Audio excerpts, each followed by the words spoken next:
This is Quinn Gray Sr., head football coach here at Florida A&M University. I'm excited to be home and I'm excited to get started. I'm looking forward to building on the foundation that have been laid by our predecessors. That foundation allows us to make sure that we are all in. All in for us is attitude, little things, love, intelligence, and now. With that, it also encompasses our pride, our accountability, and making sure that we're doing what's right and what's best for our university. With that, the Restore the Strike campaign has now begun. $250,000 is what we're trying to raise for our student athletes here on campus. We're asking for donations of $250, $500, and $1,000 to build the momentum taking this thing into the 2026 season. We're asking that all of you are all in, just as I am, here on campus. Click the link below and make sure that you're all in with myself and Rattler football.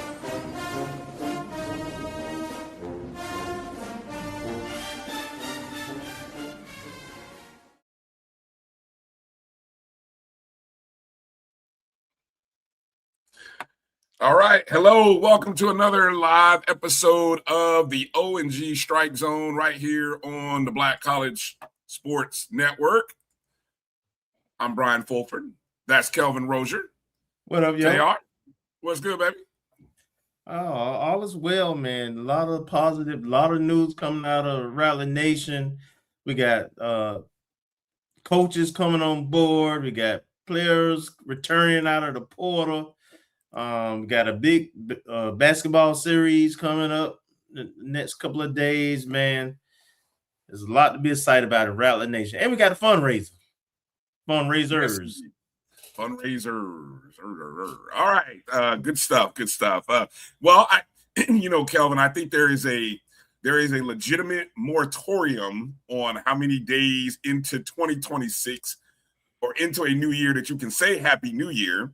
But given the fact that this is our first show, Happy New Year, everybody. Exactly. We'll say it one time at the start of the show. Happy New Year, everybody.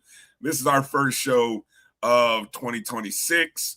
And so now that we've done with that, you shouldn't be saying Happy New Year anymore. I think I personally think there's like a 5-day moratorium on saying that, Well, it's 7. And then I hadn't put the wrong year on anything. Well, I guess I really ain't had to sign too much though.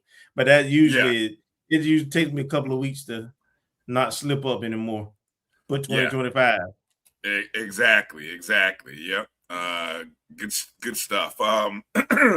Well, a lot of news happening. A lot of news will be happening. We got a loaded show for you. The third member of our team, Marcus Green, he's on assignment, dealing with some, taking care of some business here in the first hour. So hopefully he will be with us in hour number 2, because the news out of the transfer portal and all the recruiting news.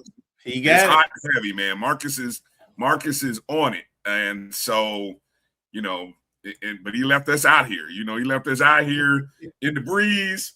Yeah, with our doors open. We were going to start the show off with all that. And we had to pivot. Exactly. I ain't throwing nobody on the bus.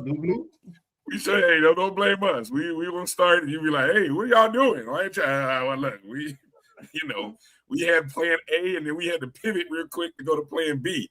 So it is what it is. Want to thank everybody who's supported the show in 2025. You supported the show since day one. We thank you. We salute you. Kelvin and I in Daytona Beach this past weekend. Good to see Rattler Nation out.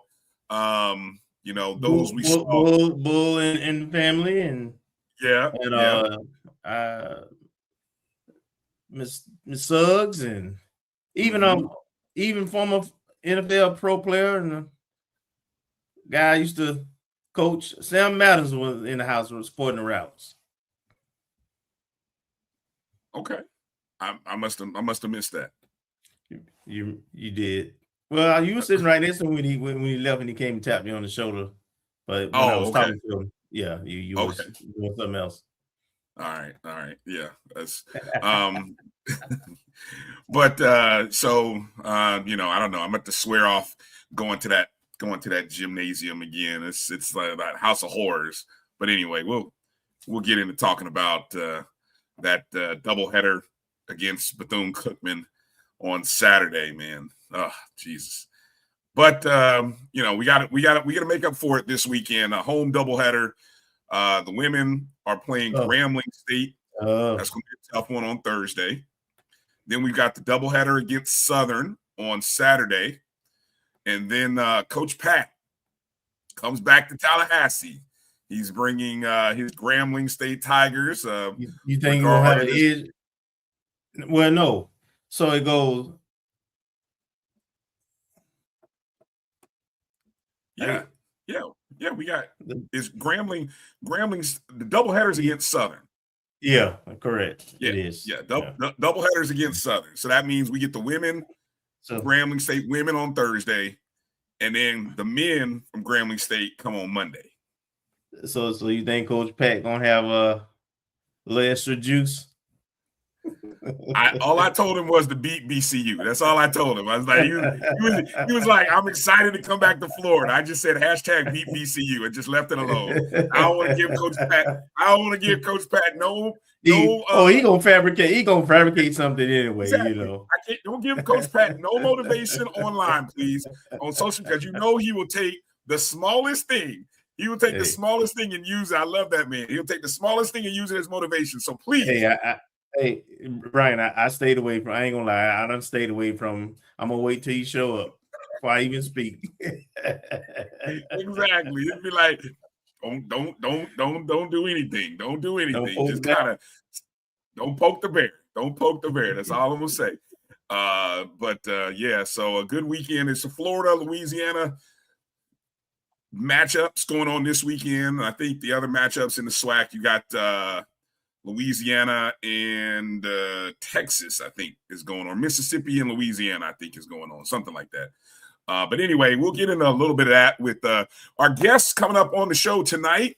Coming up at the bottom of the hour, we got Rick Kinsey, Rattlers-In-Arms. Of course, one of the, we'll talk to him about the fundraising drive, the All-In Restore to Strike campaign. You saw the video there with Coach Gray. Of course, you had Coach Joe. We even had Coach Rudy Hubbard. Yes, sir. They got Coach Rudy Hubbard to make a video as well. I had some trouble downloading that one, so I if I can find a way to get it downloaded, I will maybe air that one as well. But I think we played the Coach Joe one last week, and I'll play that a little bit later in the show as well. And then in hour 2, our good friend Antilla. LivForHoops, aka LivForHoops. You know, she's everywhere. She's doing shows, mid-show reports, national rankings. She's writing now. You know, Liv is turning into a global basketball superstar. And so we are humbled and honored that she'll find time in her very busy schedule to come join us. Bring it back home. You know, this is home. It's like where it started. So we're gonna claim it anyway, but it really was when we were. I think we were the first to notice her and put it on. But no, she's a stream talent, man. She's doing just an awesome job, and you know, all these things are happening because you know she's that talented. Frankly, she's good. She's good at what she does, man. She's good at what she does. So can't wait to talk to Liv coming up. And, it was always fun. I was texting and talking to her during the game. And so I'm sure she had like multiple TVs on while she's watching the Fan BCU game as well as other stuff. And, so we'll talk to Liv coming up here at the hour. You want to do roll call or can we get right into it?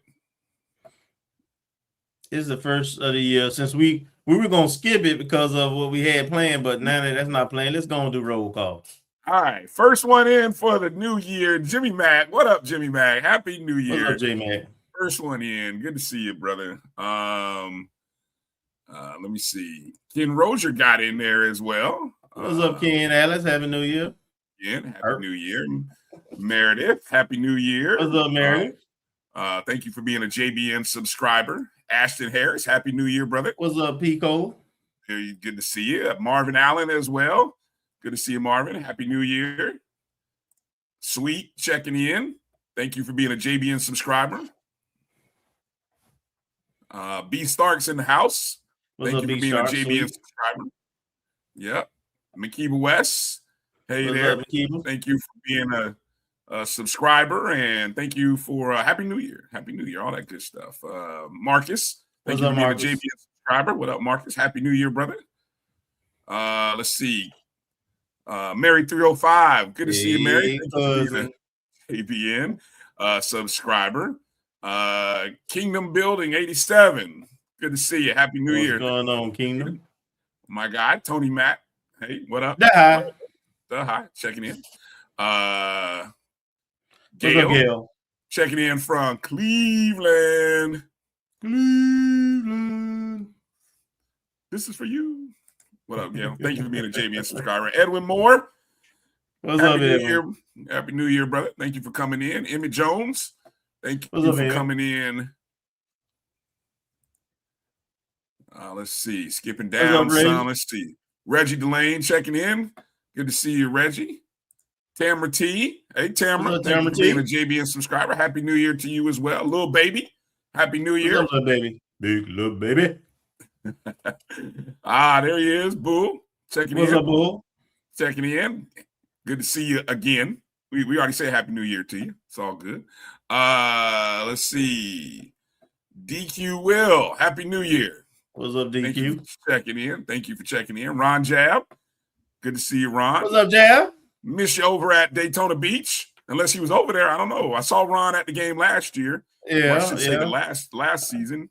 He probably sitting. He probably sitting on the BCU side. You know, You know what? That's where I saw him last time. That's where I saw him last time over there on the beach. You got to do what he got. It's all good. It's all good. You know, they actually had a pretty good crowd. I'm gonna give them some credit. Yeah, absolutely. Yeah. You know, they had a really good enthused crowd, man, and so maybe all that noise that we kind of talk about, the atmosphere not being good for the start of the season. I still don't think it's good, but whatever. They had a good crowd. The only thing that was missing was the Wildcats, but they pumped in the music and all that good stuff. So, yeah. What up, Steve Campbell checking in? What's up, Steve? Mr. Campbell checking in. Make sure you check out HBCU Coach's Corner. Good to see you. Let me see. Teal Dog 12. Can't wait till Friday. Can't wait. I'll be there. What's going on Friday, Kelvin? Something big's going on Friday? What I miss? We're gonna talk about it. Karen Griffin, what up, Karen? Greetings from the West Coast. What's up, Karen? Thank you for checking in. Good to see you, Karen. Happy New Year to you. Kelvin is, give me your props there. Kelvin is looking a little dapper today. Busy man. Good days, bad days. Let me see. Hello. Checking in. Good to see you. Wow. I got to put this up there. Watch JDTV, man. Look, but show you right. I don't know about ever, man, but thank you, man. Thank you. That warms my heart. I appreciate that. I appreciate the love. Thank you, man. Thank you. Edwin Moore. I think I already hit Edwin, but that's all right. If not, good to see you again. Yep. The press conference is Friday. Yep. Noon. We'll talk about that here in a second. High noon. Chuck Hunt checking in. Good to see you, Chuck. Happy New Year, brother. Thank you for checking in with us. Good to see you. Demetra. Hey, Demetra. Happy New Year to you. JT. Good to see you, JT. What's up, Mitra? JT. Did I miss JT? Yeah, there you go. I don't know, little baby. Just as we said, shh. You know, it's just another game. Shh. That's all I'm gonna tell you. Just another game. Just another game, baby. Don't hype it up. Don't hype it up more than what it is. Just a regular season old conference game. Set third game of the season. Do not hype that game up on social media. That's all I'm gonna tell you. Please, Rattler Nation. Please. We don't duck no smoke. We don't duck no smoke, but I'm bringing a fan to that one, Kelvin. I'm bringing a fan. We're gonna blow the smoke away. You know? We don't duck it. We're gonna blow the smoke away. How about that? Road Dog Reed, Mike. What up, Mike? What's up, Road Dog? Good to see you, Mike. Finally got out that cold weather. V and Matt. Woo. Great question. What are those dudes in the portal gonna do when they don't get the call? Guys stay in the portal. Yeah, exactly. You go to college with no home. Yeah, they be homeless. You be in the portal. Yeah, stay in the portal. Go with about get a college degree. Yeah, get a college degree. Do something, because that's what's gonna happen to some people. Oh, look. My girl's checking in. Yes, you are. Olivia. She may not be okay. She want to downplay it. Nationwide star. There you go. See, we love you, Liv. Always proud of your success. Proud of everything you out there. Absolutely. Doing. NC Rattler 919. Yeah, he was supposed to. Yeah, well, again, we understand relationships matter. Let me see who else is in here before we get going. EA is in there. Good to see you, EA. Happy New Year. Lacella's 14. Happy New Year. Checking in from Charleston, South Carolina. Kerry Daniels checking in. Duval in the house. Duval. Let's go, Jack. Love in the house. Happy New Year. Let me see. Keith checking in. Good to see you, Fangs Up podcast. What's going on, Keith checking in. Let's see. I'm trying to catch up here. I think I'm all caught up. I'm caught up. Okay, so. Good stuff. Yeah. Good stuff, Rattlers. All right. Well, hold on. Let me do one thing here, Kelvin, and then we can kind of dog it. FAMU and this whatever it is. All right. Well, here I'll do the good old share screen. You know, when all else fails, you go to the share screen. Coming up on Friday. Something that's going on Friday. Big old press conference is happening. Yes, sir. Introductory press conference is happening. Of John F. Davis, the FAMU Vice President and Director of Athletics, and Quinn Gray Sr., FAMU head football coach. Friday, the Al Lawson Center. I'm sure that will be in the arena. Yep. Kind of similar to what they did with Charlie Ward. Yep. Okay. So that's happening noon. Hopefully it's streaming online. Let's keep our fingers crossed. I think I did see where they said it would be. Yeah. So let's address the elephant in the room. All right. The big elephant in the room that I've heard a lot of people banter about is why maybe 1A and 1B. Why is there not why are they having two introductory press conferences at the same time? Or maybe 1B, Quinn Gray should have his own press conference on the same day. Kelvin, I'll let you start on this one. Well, I mean, we might as well just introduce everybody at one time. There's no need to do two separate ones, because if you do that, it's going to be a big discrepancy in who shows up. Because at the end of the day, the real star of this press conference is going to be Coach Gray. No disrespect. Coach Gray has to go last. He has to go last. No disrespect to AD Davis, but people coming to see the new coach and to hear what he got to say.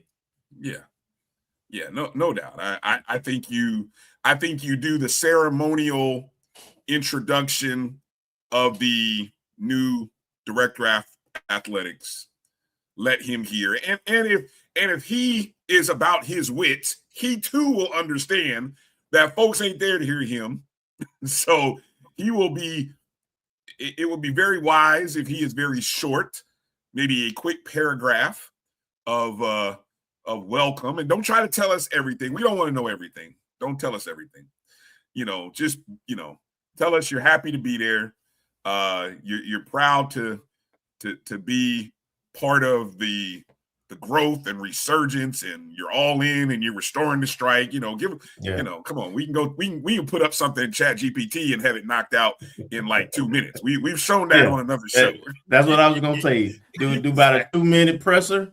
Do a 2-minute height speak. And then introduce your head ball coach. And introduce your head ball coach. Let the president introduce John Davis. You might get some applause if you do that. Exactly. You do it right, you get some applause. Let President Johnson or AD Suggs, let them introduce John Davis, one of the two. And then let John Davis introduce Quinn Gray, and then get out the way. And then let Quinn talk. That's what folks will be here to see. Yeah. So I think that'll be good. It'll be streamed live. Now, one of the things that I think any post game, I don't know, you have to take me back, Kelvin, to now I don't remember. Well, no, they did have something like this I remember the cozy one was outdoors, but they had something that was when Willie, Coach Simmons, was there. What do you recall? It was in Gaither Gym. Was it in Gaither? Yeah, that one was in Gaither Gym. I think we had just done the floor, maybe, if I remember correctly. But yeah, his Coach Simmons was in Gaither. Okay. So I don't know if they'll do any Q&A on the spot. Did they do any Q&A with Simmons or? Honestly, it was lightly attended because I think it was kind of rushed and put together. But the media that was there, what they ended up doing was after the press conference doing one-on-ones where he sat down with the local news and a Democrat reporter and basically gave them clips for their articles and show. Okay. So the article on FAMUathletics.com does give an outline. The press conference will feature remarks from university leadership, including President Johnson, followed by comments from Davis and Gray. The press conference will be live streamed on FAMU social media platforms. So kind of like I spelled it out. President Johnson will get up. She'll probably, have a few remarks, keep them short. President Johnson, I know you know how to do that. Introduce John Davis. John Davis, hey, welcome to FAMU. 2 minutes, be in and out, and then get out the way and let Quinn Gray have the moment. That's how we hope that happens. So there you go. Now, what has happened since? Now, obviously, the official announcement came December 23rd, like a couple days before Christmas.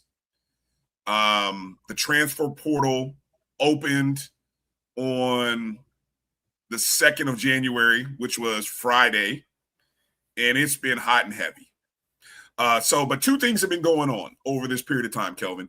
You've had Coach Gray and the building of his staff, and at the same time, you've had the players who have, if I recall, there was probably an initial list of about 19 guys who had expressed an interest to opt into the portal or go into the portal, and some who actually did. But what we've seen of late is we've seen a few names come out. But so let's pause on talking about the players for a minute. and I maybe we shouldn't. I don't want to get too deep into this because we got to get to our first break, so we get to our first guest. But I'll give you a chance to kind of maybe give a thought about what you like so far from some of the names. And you don't have to get deep into the woods with the names. We'll do that a little bit later. But what you like from what you have seen so far from Coach Gray in the building of not only his staff but players. Well, I always say that your resume does matter and experience matter. I always say that FAMU is not a place where you learn on a job and be successful. And you see it in Coach Gray's approach to what he's building. If you look at some of the names and the folks he's bringing in, they have successful experience. Some current coaches at other institutions, they had jobs and they decided to come join his staff. Some have been successful coordinators already in the SWAC. A lot of them have NFL experience, played multiple years, and one is pretty much a Hall of Fame type player, one of the position coaches, and then on top of that, but he's been coaching. Just had the best running game in FCS this past season. A lot of people who got Florida connections. Recruiting should be off the chain, and these, you can tell by the guys who coming out of the portal too. These are names that are recognized, and anybody who got any aspiration of going to the next level, proving it with this staff, and then having them to talk to the people at the next level and put their name behind it, it carries weight. So I think his approach is very sober approach, but it's ambitious. So, a lot of times I say we ain't ambitious enough. We are like, well, we got to stay in this lane right here and stay, because we can't afford this.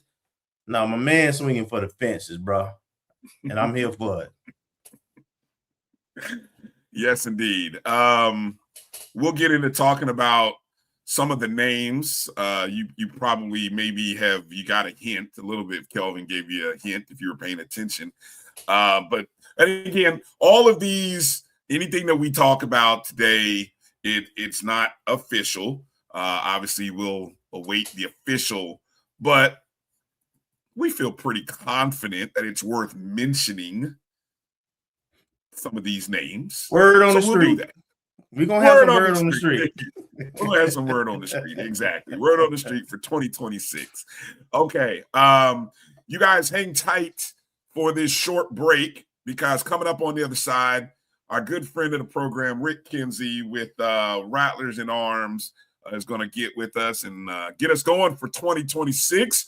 We're going to talk about the All-In campaign and just how about this? What 2026 needs to look like from a fundraising perspective. Maybe that'd be always a great way to start the year with Rick and get us in the mindset of how we should give, what we should be giving for and towards and all that good stuff. So I know Rick's in the background. He's no pressure there. So we'll get into talking. We'll get into talking about all that. Rick don't feel no pressure, man. He ain't new to this. He true to this. There you go. Exactly. So coming up on the other side, Rick Kinsey coming up on right after this break. You're watching the ONG Strike Zone. Hit the thumbs up and the like button, Rattler Nation. We know you love us. We know you come in to find out what's going on the highest of Seven Hills. We keep people talking, and so we got a lot to talk about and a lot to brag about. And we'll be back in just a moment, right after this short break. For over 30 years, HBCU Image has been more than just an apparel store. We've been a movement, a statement, a legacy. We celebrate the pride, the purpose, and the culture that make historically black colleges and universities legendary. Whether you're a student or a lifelong supporter, our gear lets you wear your HBCU story with confidence and style. Because when you wear HBCU Image, You're not just wearing clothes. You're wearing culture. You're wearing pride. You're wearing purpose. HBCU Image, a Kenny T's company. From cancer care to accidental injuries to cardiac care, we all know that there are times that you can't control what happens in your life. But with Globe Life Family Heritage, you can be prepared to weather the storm when it comes.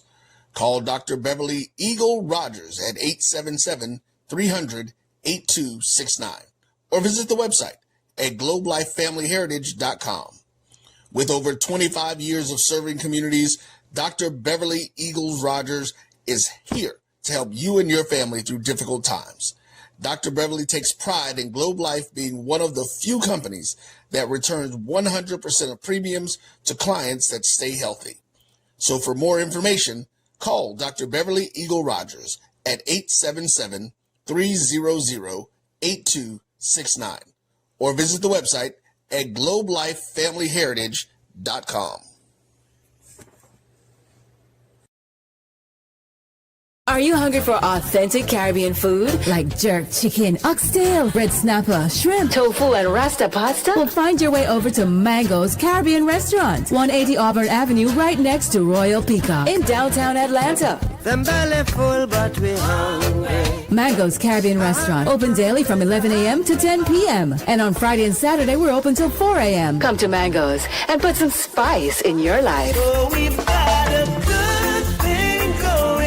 Mango's Caribbean Restaurant, 180 Auburn Avenue, right next to Royal Peacock. In downtown Atlanta. For more info or directions, call 404-698-3992. Or log on to mangoscaribbeanrestaurant.com. For instant coupons, text MANGOS to 313131. Tell your mama hungry, papa hungry, brother hungry. Mango's Caribbean Restaurant. Authentic Caribbean cuisines. Open up the door, tell them mama hungry. It's the 37th Annual Zora Festival. It's in Edenville, Florida, Saturday, January 31st and February the 1st. On Saturday, the all-white party tribute to Frankie Beverly with bass guitarist Jubu. Bread, Sunset, and Taisha Will. And on Sunday, the Line Dance Party Live with Jeter Jones, Mike Clark Jr., and Boss Lady Coco. Tickets available at zorafestival.org. You're looking for the latest information on Southern University sports, the Southwestern Athletic Conference, and HBCU athletics. There's only one place to go. Tune in to the Carlos Brown Show, exclusively on the Black College Sports Network.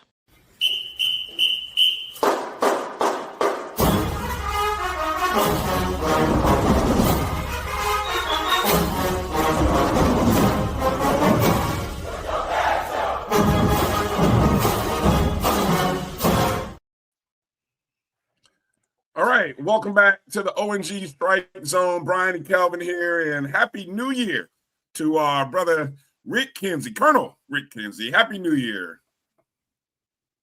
Hold on, we don't hear you. We don't hear you. I don't hear you. You on mute? Let me see you. Hear me now? Oh yeah, we got you. There you go. There you Okay. go. Okay. Yeah, Happy New Year to you guys. You know, Rick looked like Benjamin Button. Looked like, for some reason, Rick looked like about 10 years younger than I'm glad you said it, because I was thinking that myself. I'm like, what did Rick do? I mean, man. Santa Claus was good to him. Well, no, when we got a new coach, man, he told me to come out and try out for the team. So in order to do that, you got to look a little younger, right? I got you. I've been working out, man. I've been working out. Okay. Looks good on you. Hey, thank you guys. Man, you guys definitely look good as well. Thank you. Thank you guys for a good, successful 2025, and I'm looking forward to doing good things in 2026. And, you know, when you guys allow me to come on your show, man, great things happen. And I want to thank you so very much for that, because I think the last time we were on the show, one of you guys talked it into fruition that, man, wouldn't it be nice to do a fundraiser for the next head coach that's coming up? Yeah. And I said, be careful what you say on this show. Be careful what you say on this show. See? Yeah, exactly. So, you know, because guess what? A fundraiser might just pop up, right? Right. So, sure enough, man, we got great news in December. You know, we brought one of our own back home. And I'm happy to say that we're so happy to be a part of the All In and restoring the strike. And I'm just so happy to be a part of that. Rick, before we get into talking particulars, I'm curious about what goal. Can you give us maybe a behind the curtain view of how all of this works? Because it was very organized, strategic. Yes. Everybody was on the same page. Yes. Let us know, because it rolled out really good. Yes. It really did. So let us know kind of what went into all of that. Right. So, you know, after your last show, when we talked about wouldn't it be nice if somebody did a fundraiser? So what was going on, led by the foundation, Brandy Tatum and her team, Marvin Green as the lead, just so happened to be a frat brother. So of course I'm wearing the colors because he led this initiative. So we were on the phones, having communication with several organizations at the same time. Said, you know, we stated that, hey, this needs to be a coordinated attack. We need to all launch at the same time. The minute the new head coach is announced, we need to drop this fundraiser. And everybody, when I say everybody, and I'm talking about the National Alumni Association was on that call, the Boosters was on that call, the F Club, the 220 Club, the Rattlers-In-Arms, and the Men of Kappa Alpha Psi Alpha Z chapter. And we had some folks, individuals, Big Daddy, Laura Cobb, and Hattie Alexander and Emmett and Lakeisha Gaines down in Fort Lauderdale. So we had some of the major heavy hitters and stakeholders on this particular call. And it was amazing because it was being led by the foundation, in which an initiative like this should be. Right. And we came on at the same time. Everybody was on the same sheet of music. And it was lovely, man, for once to say, can you believe we don't brought all the entities together for an initiative such as this? And when we said the minute he is announced, I don't know that I think 5 minutes later, the link went up and money started rolling in. And I'm happy to hear tonight to tell you that we already over $75,000. What's important to me is that we got over 211 donors. Right. Imagine that, right? So the excitement is in the air. So Bryan, that's what went on behind the scenes, man. So we were really coming together. And this is what I'm talking about. When Rattlers come together, we can make things happen. And I think that it shows the world that FAMU will come together. And as you all know, when the Board of Trustees were coming on, when we brought on President Johnson, one of our Board of Trustees, and I call his name out, Deveron Gibbons, was saying that we don't give and we don't support, you know, in the way we should. Well, you know, $75,000 in less than 3 weeks ain't a bad lift, by the way. And we still got more to go at 250. So I would say we 1/3 of the way, 2/3 of the way there, 1/3 of the way there. So, but I feel good. I think that we're going to hit that number. And so, but Bryan, to your point, that was going on behind the scene. And I think more things like this, as you all heard me say before on your show, imagine if each class took an Olympic sport and raised about $20,000, right? So the class of 82 says, hey, we're going to take bowling. Right. That's all they focus on, right? So we just don't come to homecoming and write one big check for an endowment fund, you know. And so I think that with Brandy at the helm over at the foundation, getting Marvin Green to lead this as the major gift officer for athletics and the band, he's doing a spectacular job. So my hat's off to that team for bringing all the key players in, because this is their initiative, and we're just so happy to be a part of it. Nice. Go ahead, Kelvin. Yeah, Rick. So what is the goal? I know the money-wise was the goal, but what was the concept behind what are we trying to target with that money that is raised? Well, as you all know, you know, we didn't want this to be about NILs, right? And we know that they need monies to travel, recruit, and we want to talk, you know, providing some of the things that he needs on a continuous basis. Because too often, as you all know, they always asking for muscle milk, for instance, right? So can you imagine when you bring in a new coach and look at what budget that he's operating under, and when he realized that, hey, I got a team of folks that's coming together that's giving me the financial resources that I need, okay, to go out and do some of the things that I want to do. Right. So when you look at what does it take, and this is just a very small part, because as you know, football requires a lot of funding. So $250,000 ain't gonna do it by any means, right? By any means of stretch of the imagination. So what we wanted to do was, hey, how can we bring in this new coach and let him know that we stand behind him, right? And give him some of the resources that he needs from this alumni base to get him started to go out and do the recruiting, okay? And so we're not looking at paying assistant coaches salary. It's not doing any of that. So I don't want anybody to be confused that, hey, why are we doing it? This is not what those funds are for. They're targeted specifically to assist him with things that he's going to need to make that team stronger and better. So we're always looking at things from the equipment side of things, the technology side of things that will allow him to make that team technically and savvy and use the tools that he needs to make us better. Okay. Now I wish we could build them a facility, but that's not on us, right? And one day I would hope to see the field house, 2 stories, an expansion, not a paint job, right? But truly an expansion. I want to see a bigger weight room. I want to see it expanded to the practice field, right? I would like to see that. So our guys leave the facility, go straight down to the practice field. We can cover the practice field. Right. Other universities have done that, right? And show if we want a winning team, we have to do our part. Yes. And I think that, and having conversations with the boosters, they do understand that they got to pick up their momentum because boosters are really the ones who support athletics, right? The NAA supports students.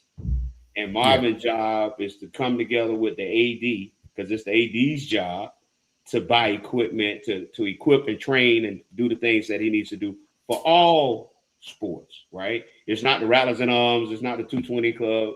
The 220 Club takes on the responsibility of buying muscle milk, right? That's not their job. Right. Let's just be honest. So what I'm hoping that with this AD, when he comes on board, that he's looking at his full suite of sports and really go after some major money. When I say major money, I'm talking about in the millions. Right. Okay. And if we can get in the millions, I want to see a plan. And again, I'm gonna just use Milton Overton because and Rick Kinsey's mind, Milton Overton was one of the best ADs we had. He had a vision. He was a visionary. Okay. And when he talked about what he wanted to do and brought on the Investing in Champions, and when he did that rendition of what the stadium could look like, where we can build it, somehow we gotten away from that, right? And so what I hope John Davis can do is something that no other AD has done, and that is really bring in major sponsorships and talk about a plan within the next 5 to 10 years to renovate Bryan, to do something. Let it be 3.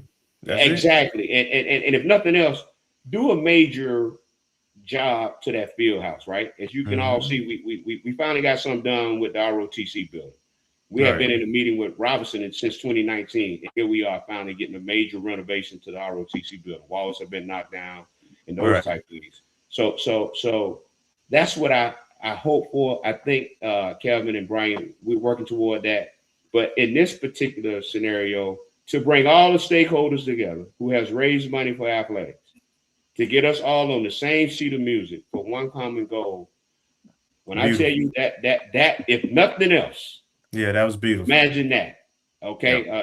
And again, Bryan, that was which really is not a major undertaking, but as you all know, we operate in silos. People get in their little feelings. Why you have to lead this? Why you have to lead that? It's not about that, folks. It's one FAMU. Yes. Either for FAMU or we not.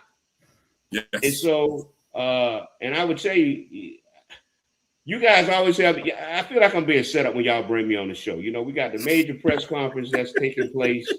You got you're announcing all these coaches and Clint Portis. I don't know if it's him or not. Curtis Porter or whoever the running back is from Washington. Oh yeah, I'm hoping he's one of the guys y'all bring. Oh yeah, but I've been watching that Porter, and you notice players been getting out of the port all of a sudden and want to stay home. Yeah. Oh yeah. Yes. So I always say, why does Kelvin and Bryan set me up like this? Because that's what the show is about, man. And so I'm just happy to say, look, we are raising money. We got over 211 donors, over $75,000. And folks, if you ain't all in, then you ain't for Quinn. That's right. Hey, look at that. There you go. We wanted him. Yep. Show him that we wanted him, right? Because right. I was looking at Albany State and their new head coach and how they brought him in and did the video. I always watch other people and what other universities are doing. So what I hope after this press conference, man, I hope the university is ready to sell preseason tickets. Yes. If we're not, we missed the boat. That's right. Because we should drop that immediately. If nothing else, take reservations, $100 for preseason tickets. Yes. We got an opportunity. And at this press conference, we should be pushing that. Hey, all in for Quinn. Go to this website, click on this QR code.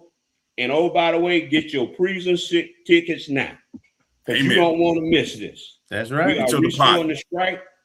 And this is what it's about. Amen. So let's talk that into fruition, right? So Kelvin, I'm gonna hope that you're gonna get over there and talk to the people at the ticket office and tell them be ready to drop the preseason reservations out.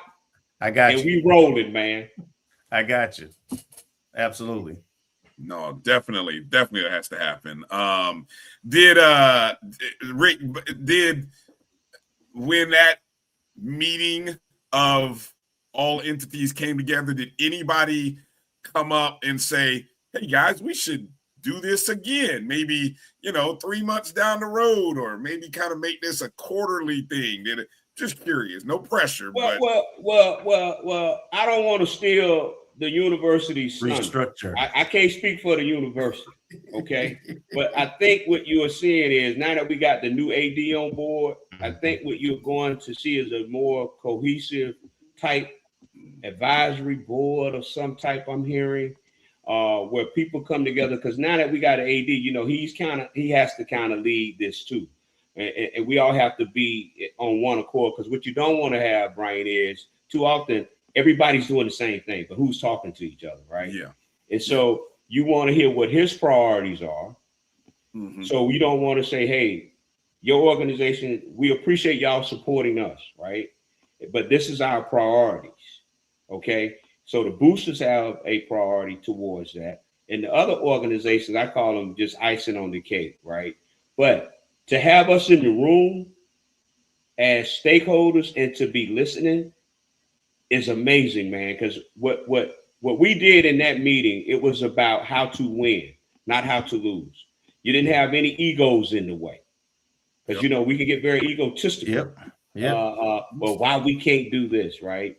And one of the things I was against, but I'm saying I lost that battle, but I'm along with the team. And we came up and they got these ambassadors on that link, as you all may have seen. That was one of the things I didn't want to push, because we all one team, one fight in this effort. And once you start getting these ambassadors, you start getting us in our own little groups, meaning that the F Club members want to be in the F Club, site. Mm-hmm. Rattlers-In-Arms want to be. I'm like, we are one FAMU in this effort. So what I'm asking anybody, don't lose sight of the ambassadors. Okay. Right. That just means that we're all pushing for the same effort. It is all going to all in for Quinn.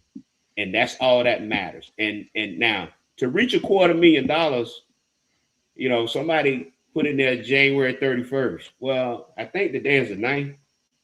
And so we got some work to do, man. And y'all show is always timely, because it helps us continue to get the messaging out.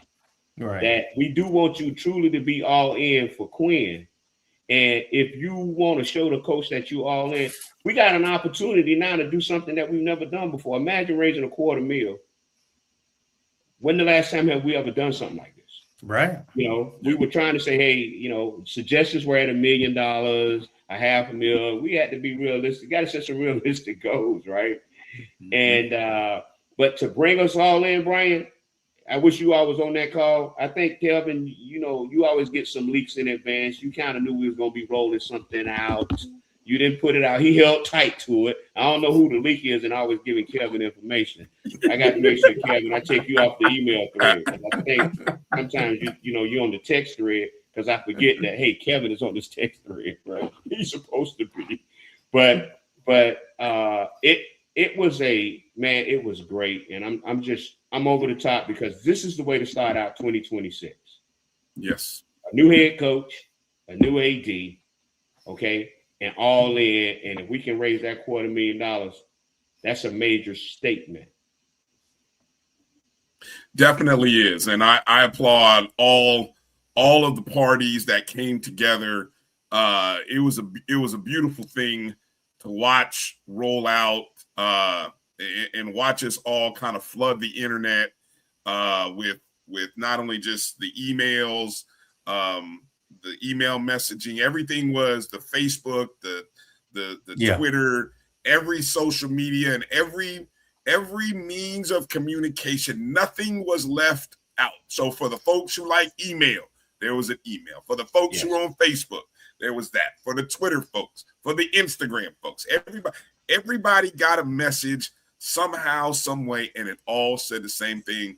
I applaud everybody who was on that call, who was a part of it. Congratulations, and let's keep that momentum going in 2026. Absolutely. Let's keep that going. And again, as you all seen, with the coaches coming out, Billy Joe came out first. No, actually, Quinn came out first. Right. To be all in, and Billy Joe, and then of course Rudy Hubbard. So you will continue to see certain things like that because I think that's important. It is. And I tell you, man, as I told you guys before, right? People don't understand what your show does for us. Okay. And that's free advertisement and marketing for FAMU having you guys on, because, normally maybe FAMU should think about using y'all as the platform for FAMU, because we need to somehow have a platform on a weekly basis where we talking all things FAMU, specifically sports, right? And why not have the ONG StrikeZone go ahead and take that off your shoulder and the university partner with you guys, and y'all become that for us, because we don't have that. And when I look at what University of South Florida has done, when I take a look at what Michigan did, I don't know if you guys saw what Michigan hired their coach. Michigan immediately put out a support package for all levels, right? $10 donors, $25 donors, $50 donors, and $100.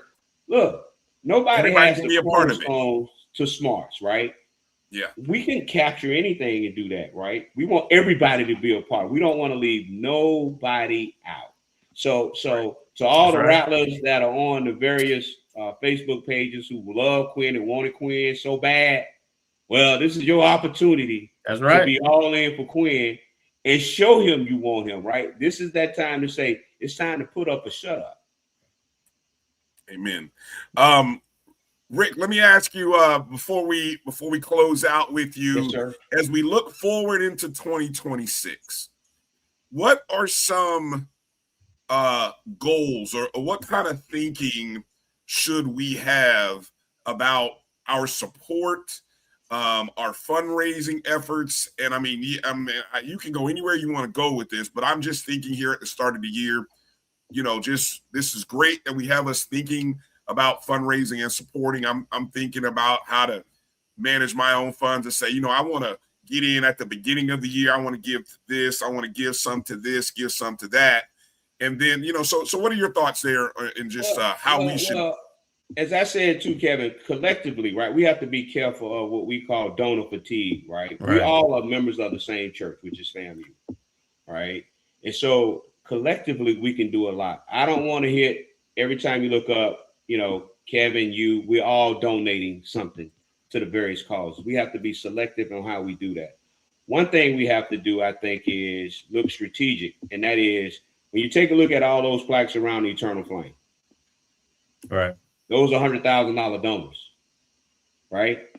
How about having Eternal Flame Club, and we use them specifically for certain things? You can't hit them and nickel and dime them, right? Right. That's an elite group, the Eternal Flame Club. All right. So we got to become strategic, and then we even challenge classes, like we said before, take on an Olympic sport. I love that idea, by the way. I can't get enough of how much I love that idea. Right. Don't just make it about homecoming with one big check presentation. How about taking on an Olympic sport, and we can do something there. Now, what I expect of the AD and even Marvin Green, we got to all stay in our lanes, right? Because we don't want to hit the same donors. Because you kind of get tired of that, as I like to say, right? And so every time you look up, the Rattlers-In-Arms asking for money. Well, no. We're not going into 2026 with that mentality, right? Because we got to hear what the AD has in mind, because we haven't heard what the AD has, right? So what I expect of the university is to go after major sponsorships. When they say major sponsors, I'm talking about $500,000 and above, man. Absolutely, that's what the university should target, right? They shouldn't come to us as church members, right? The boosters do that. What I would hope the boosters would do is say, hey, Rick, can we take the Rattlers-In-Arms, the F Club, the 220 Club? Can we all work together for one common goal? You see what I'm saying? We're not egotistical in that way, Bryan. And I think that if we think strategic and get smart people in the room, like we are now, and say, what is the best way? Because we don't want to, as I call it, nickel and dime Rattlers. Yeah. Because we're going to get tired of it. Because you got people that are already in the F Club, the 220 Club, the same church members. They're just in different ministries within the church. So you force them to say, well, who am I going to give to? Well, you're giving to one FAMU. It doesn't matter. Don't get caught up in that. Right. So strategically, guys, what I think we should do, and this is just Rick Kinsey thinking out loud, the university, they're the corporate headquarters, focus on getting corporate dollars, right? The boosters should take this and say, hey, and then all I ask of classes, because every class is doing something, right? Imagine that. We only got 14 sports. Right. If I'm not mistaken. That's an easy lift. You know how many classes there are? 3 and 4 classes can take on bowling. 3 or 4 classes can take on baseball. Man, you want to talk about millions of dollars? That's an easy $1 million. And that's just in sports. Okay. And then we get to football. Anybody who played football, because I'm hoping Quinn do not let a former football player walk on that sideline unless it gives you $1,000. Amen. There you go. Okay. It ain't no freebies here, man. Yeah. Okay. It's $1,000 to walk on this sideline. You either gonna get that up or you can't walk on this sideline. I mean, it's as I told Marlon too, every Hall of Famer should buy in. You don't just become a Hall of Famer and then you walk away. No, you should have a financial requirement, okay, to support this, because that's what everybody else does. And so, let's look at creative ways so we don't get donor fatigue and get burned out. Because as you all know, you give to your church. I have to remind my pastor, I say 10% doesn't just include you. I mean, it's inclusive of you. Right. But it includes FAMU. It includes my high school. So, Bryan, see, that's my little bit of $10. Everybody gets part of that $10, right? Not just the church. So the pastor understands that. So what I think from you get smart people in the room. Yep. We come up with ways, as we're talking about now, target the classes, let them take on Olympic sports, because that's not expensive. Our non-revenue sports, track and field, bowling, softball, $20,000 for those guys go a long way. They can buy equipment. And see, that's what we need to focus on too, as most people don't know. When we raise money, I focus on equipment. I want to see things that's going to better our players, right? I'm not into that. Now, we ain't painting no buildings. We ain't painting the walls. We ain't painting the dugout. No, we're not doing it. We buying pitching machines. Right. And as the softball team, they got this high-speed thing called a Rapsodo. You learn a lot about the technology that's out there. Yep. That's what we focus on. Why? Because that's going to last us 5 to 10 years. Coaches going to come and go. Players going to come and go. But the technology and the equipment, that's going to stay a while. So what I hope is, guys, going into 2026, that, again, we want cheer forgiveness. Yep. Okay? That's right. And we don't want to nickel and dime you. Be strategic in your giving. And more important, we have to restore not only the strike, but restore the faith and hope and confidence in our donors that what we ask for, we're going to do and show you that we purchased what we said we were going to do. Because we got to get the faith back in our fan base that we do what we say we're going to do. Right. So what I'm hoping for, and I think 2026 is going to prove that when we raise this $250,000 here in a matter of the next 3 to 4 weeks, that's the start. And I think that all in for Quinn and restoring that strike across athletics in general, we are seeing that Rattlers are on one accord. And as we're saying, I don't care about bleeding orange and green. I believe in supporting our students and our student athletes. So if you believe in a FAMU, because there's only one. That's right. You have an opportunity, and every dollar counts. Yes. Okay? $5 count, man. So I beat up my kids right now. They tell me I'm carrying the load for them, but I hear that. But yes. So Bryan, I hope that, you know, we get the smart people in the room.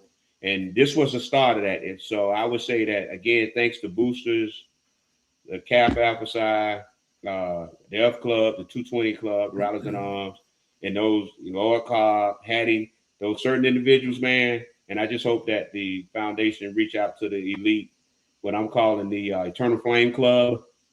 Yeah. Because I think they can also throw in about $10,000 a year very easily. Now, I'm going to shut up on that because somebody going to call me and shoot me and say, who you speaking for, Rick? So, but that's what I hope for 2026. You came up with a name. We got name high, man. You can't put this one on us. No, I'm putting this on. So, but thank you guys again. And I really appreciate your platform. And it does, in fact, help us when we are asking for donations. You play a very important part of that. And I think, Bryan, you know, the leak in the strike zone, ONG strike zone is Kelvin. Somehow he makes his way. Kelvin always is in the right room at the right time. So now I understand what that's about. So again, guys, thank you so very much and Happy New Year to you and your team. And I look forward to all in striking for Quinn. Come on in. Come on now. Come on now. Amen. That's a bar. Thank you. Always. ONG Strike Zone fans, I expect us, if we already over 75, I know we're going to be at 100K by Friday by press conference time. Oh, without a doubt. That rollout would be the best number, right? Imagine going into the conference, the press conference, and that number rolls out that we just raised over $100,000 just that on the press conference. And then season tickets are rolling out. So I'm talking that into fruition. So family, if you're on the line to take it off, be prepared to roll out season tickets. Absolutely. Yeah, something related to season tickets. I'm already on something, Rick. I'm already on. Kelvin's on it. Appreciate you, Rick. Hey, have a great year. We'll talk to you soon. And be well. Okay, guys. Take care. All right. Thanks, Rick. Good night. All right. Always love to have Rick Kinsey joining the show. Yeah, definitely. We'll talk that into fruition, Kelvin. We got to have that. You know, we know folks listen and watch the show. So, you know, we don't hold claim to no ideas. So if anybody, you know, we want to see that, you know, season ticket deposits now, you know, on the day of the press conference. Let's get it going, FAMU Athletics. Makes a lot of sense. Why the momentum there? Why people are ready to give? Oh yeah, take that money. Get them in while they ready. They got their checkbooks and their credit cards, and it's Friday too. A lot of people got paid on Friday, man. You know, shoot. I know I get paid on Friday. You might catch me feeling good on Friday, boy. You know, better come on, FAMU. Don't miss. Wait too long, I'll be frustrated, and then you know who knows what happens Friday night. So better catch me at noon. That's right. All right. When we come back on the other side, our good friend Liv Antilla, aka LivForHoops. We're going to talk FAMU basketball, SWAC basketball right on the other side. The Rattlers, the men and women, got a big weekend against the schools from Louisiana. And so we'll talk about that and more with our girl Liv on the other side. You're watching the ONG Strike Zone right here on the Black College Sports Network. We will be back in just a moment.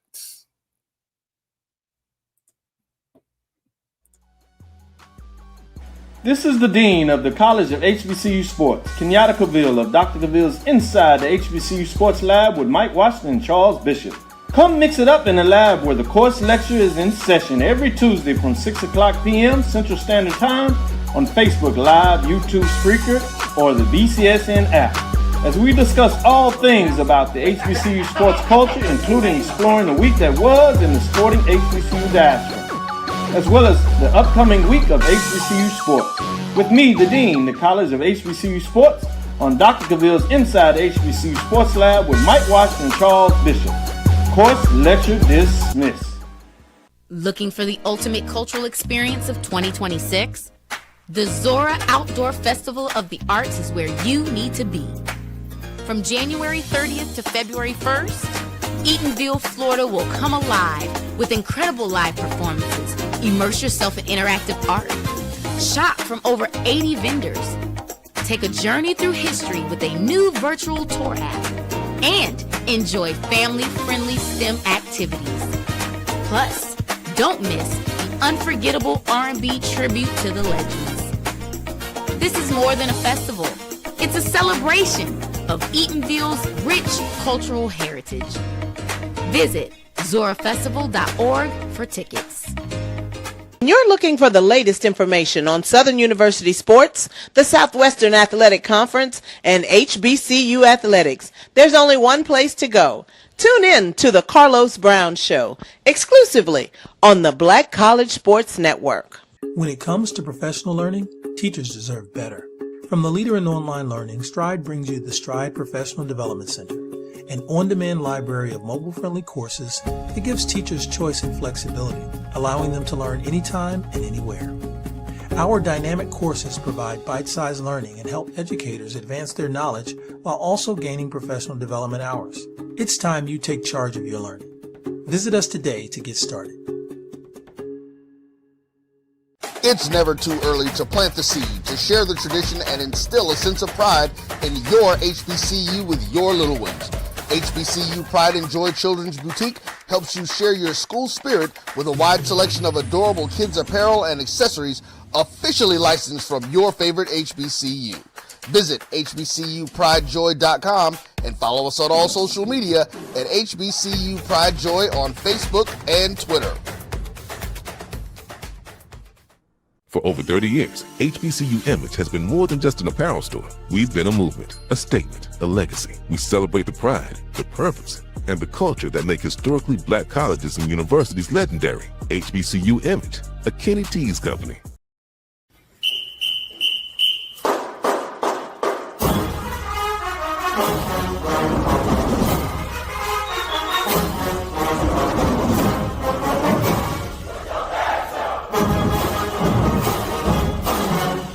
Hello, I'm Billy Joe. I was the head football coach at FAMU from 1994 through the 2004 season, 11 years. I'm here to encourage you to join me in donating $250 or more to our new head football coaches program, Quinn Gray. He was a member of my FAMU program from 1997 to 2001, 5 years. Those 5 years were FAMU's golden years. We never lost to BCU during that time. We made the NCAA playoffs 5 straight years, and Quinn ran my Gulf Coast offense with precision and intelligence. We beat Troy State University twice and blew out Appalachian State on their own home field during those playoff runs. No HBCU football team has ever won 3 games in the NCAA playoffs in Division I AA. No SWAC team has ever won a game in the NCAA playoffs. Quinn will bring the golden years back to FAMU, but he needs your help, so donate generously of $250 or more to his FAMU football program. And go Rattlers! And strike! And strike! And strike again! Boy, I felt that strike, again, boy. and strike again, and strike again. Coach, get me hype, man. Boy, I tell you, I felt that. Hey, when Coach said we beat Appalachian State, boy, look. Woo, Yeah, I love that. but we lived. I mean, we lived those years, right? We fresh out of school them years, right? They have an extra special meaning for us. Well, ladies and gentlemen, it's good to have our friend Liv Antilla, aka LivForHoops. As I always like to tell you, LivForHoops or Big time. She's aka Big Time now. No. Recently announced as let me make sure I get this right. I want to give Liv her flowers here. Recently announced during her first week broadcast with HBCU Go TV The 2026 Hoops Talent roster on IG. Liv, tell us a little bit about what that is. Yeah, so HBCU Go added me and another fellow Rattler, Ty Floyd, to their extended 2026 basketball team. I'm a contributor, so the roles you'll see me in is coming in, adding more context during like the HBCU Go crossover show, which is in between the men's and the women. I'll be doing segments like that, whereas Ty will also be a contributor, but you also see her on some sideline doing some play-by-play reporting as well. So they added 2 Rattlers. You can't go wrong there. Amen to that. On top of all the other sideline and analyst talent that they already had to their roster. So yeah, they now at of course Kelvin and I were at the game, the season opener at Bethune. They brought out the full truck with the 6 or 7 cameras, the crew, you know, the I think they had 2 sideline reporters. They came all out for that game. Is that kind of what they're going to be doing pretty much every week when they travel to do their feature weekend games? Yes, that will be the layout, the setup. Obviously, we saw they changed their analysts during the men's and women's game, but they bring a high quality product. So I think every season they've gotten better.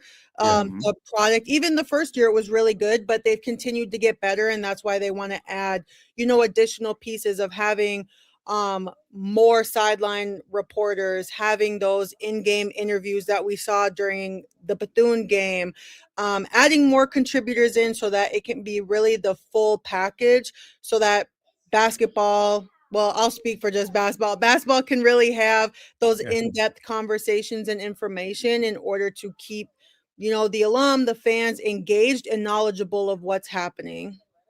So when go ahead, Kelvin.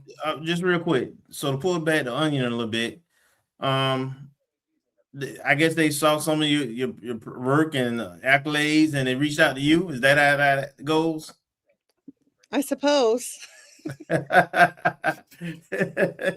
So as far as you know, hey, they call you. I know. so it's like it was like when you play pick up basketball on the street, and they pick the people that they want. Yeah. Okay, all right, that's what's up. All right. The crossover show that you did between the men and women's game, what kind of things did you get into during that? Because obviously there was probably about a 30-minute window in there. So is that a like a 20-minute show? What kind of stuff did you get a chance to get into? So for that segment this time, I was talking, it was really about bringing people back into the tenfold, because, there's the crossover between football and basketball, and a lot of people their teams were still playing throughout the basketball season, and football season still goes pretty long. So just talking about teams at the D1 and D2 level that had success in the out of conference, and then coming into conference play, teams that I specifically had my eye on to really be a team that people should look out for. So that was what I kind of dove into just a little bit. A lot of the teams people should know about, but that was really, it's like the integration back into basketball for a lot of people. So just giving them like, hey, did you know Howard is ranked in the mid-major top 25? And all their 10 wins at the time were all against Division I opponents. They didn't even play a non-Division I opponent. So just providing that information and context and teams to look out for as we are now in the full swing of conference play. Mm-hmm. And I just want to tell you guys, and I'm going to tell you this, Liv, and I'm going to say it on the air. Watching you work, not only just covering women's sports at the Division I, Division II, and the NAIA level, and the men's game at the Division I, Liv, that's like that. I got a lot of fingers. That's six different levels.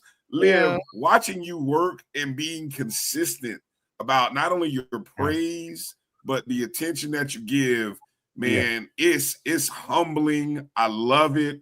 I pray for you because I'm like, y'all keep Liv blessed, man, so that she keeps that energy up. You know, Liv does have a life outside of basketball. I do, and I think people sometimes forget that. I'm like, I have a job and I have another job. That's my toddler son that keeps me very busy, but I really appreciate that. I hope people can feel like I really do love HBCU basketball, and it comes from me playing and like me really loving my experience of playing where I played, which was at FAMU, and being able to pour back into it and, you know, highlight these players. When I get messages from players like who left and went to different schools, like out of conference or like at PWIs, and they're like, you're like, thank you so much. Like we're not getting that type of like recognition where I am now.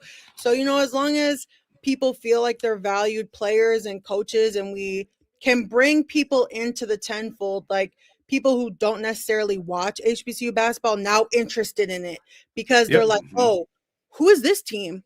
And why do they why are they winning? Why are they getting all this hype? Oh my gosh, they're the second leading team in the nation in offensive rebounds. Whoa, we need to watch them. So the more people know, the more interested they become because they don't know what they don't know. And some people, basketball just isn't their thing. And you have to, it's like a selling point. Like, you know, come watch, experience it. You might like it. No, I mean, trust me, the passion is there. I mean, I love it. A long time ago, I mean, you know, that the way you cover it is the way I always wanted to do it.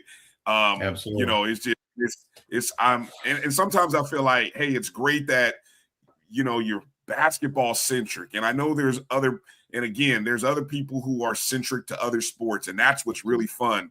So I applaud everyone out there to continue to support.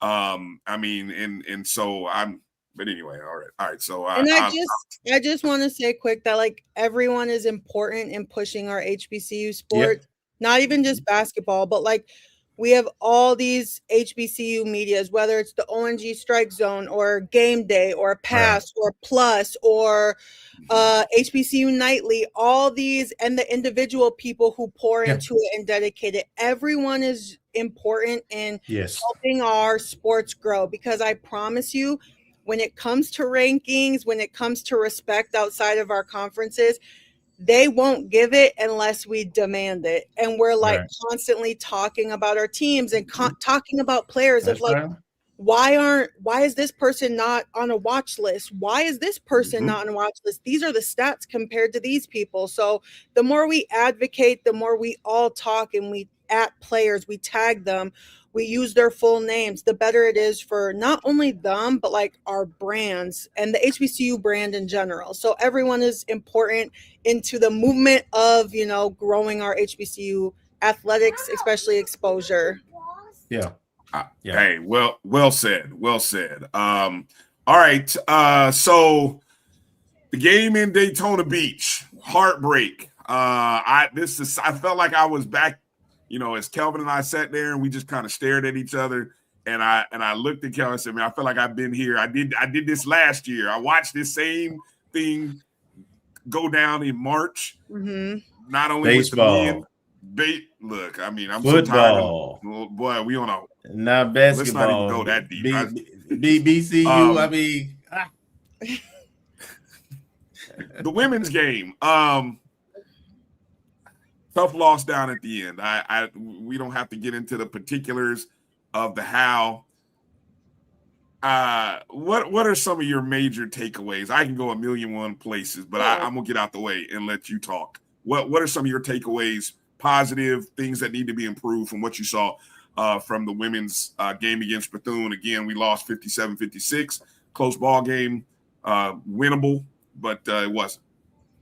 So heading in, I really didn't know what to expect, especially coming off the very close contest to an NAIA school and seeing how throughout out of conference play, they were kind of up and down. Like, for example, against UCF, they had a great first quarter and then it just went, you know, downhill. So we were getting glimpses here and there as the season progressed, but they just hadn't been able to put a full 40 minutes together yet. And that's really hard heading in to conference play. And I said, when you guys were talking about it before, I wrote in the chat that, you know, they're going up against another team that's really struggling too. Like Bethune was, they're a completely different team. They lost all their major pieces, mostly to graduation, but also to one transferring. They lost all their rebounding. So I was like, oh, this is a game that they can really get on the road under their belt, you know, to get some confidence and get some steam rolling. So when they came out hot in the first half, they were rolling. I was like, oh, okay, this is the energy they're coming with. That's awesome. And then at halftime, it was like the last couple minutes, Dorsey started getting going, which Dorsey is their best player this year. So I was like, uh-oh, like usually your best scorer is not going to be quiet a whole entire game. Like they just need to see a few hop in, like drop in the basket. And then at halftime, you guys didn't see because you were at the game, but they did an interview with Coach Gordon at halftime, and they were like, how are you going to stop Dorsey now that she's gotten going? She's like, well, we just have to get back to what we were doing and tighten up our defense. That didn't happen, not on Dorsey at least. And then Dorsey's ability to score opened up the floor for everybody else. And it was like the energy shifted from the teams. Like suddenly Bethune was rolling, they were trapping, they were all over. It just felt like the energy was shifted. What I can say that I liked about FAMU was that despite Bethune coming back, it's not like they gave up and rolled over. Now, were mistakes made? Of course. They most certainly were. I would love to see moving forward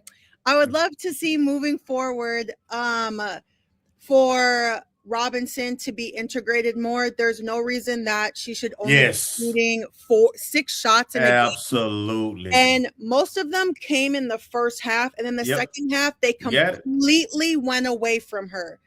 And that is where I really saw the tides turn for the team, was the guards started getting way too trigger happy. I was like, wait a minute, she's the reason y'all were like, she was dominating, she was getting blocked, running the floor. She was that energizer bunny on both ends of the floor. And then literally they were like, oh, okay, we're good now. Like, no, I was even texting Bryan. I was like, they need to run it through her. I'm not saying she needs to take a million shots, but she needs to touch the ball. We've seen, you know, she's not one to, she's not a black hole. So she's not getting it on the block and shooting it every time. She can make reads.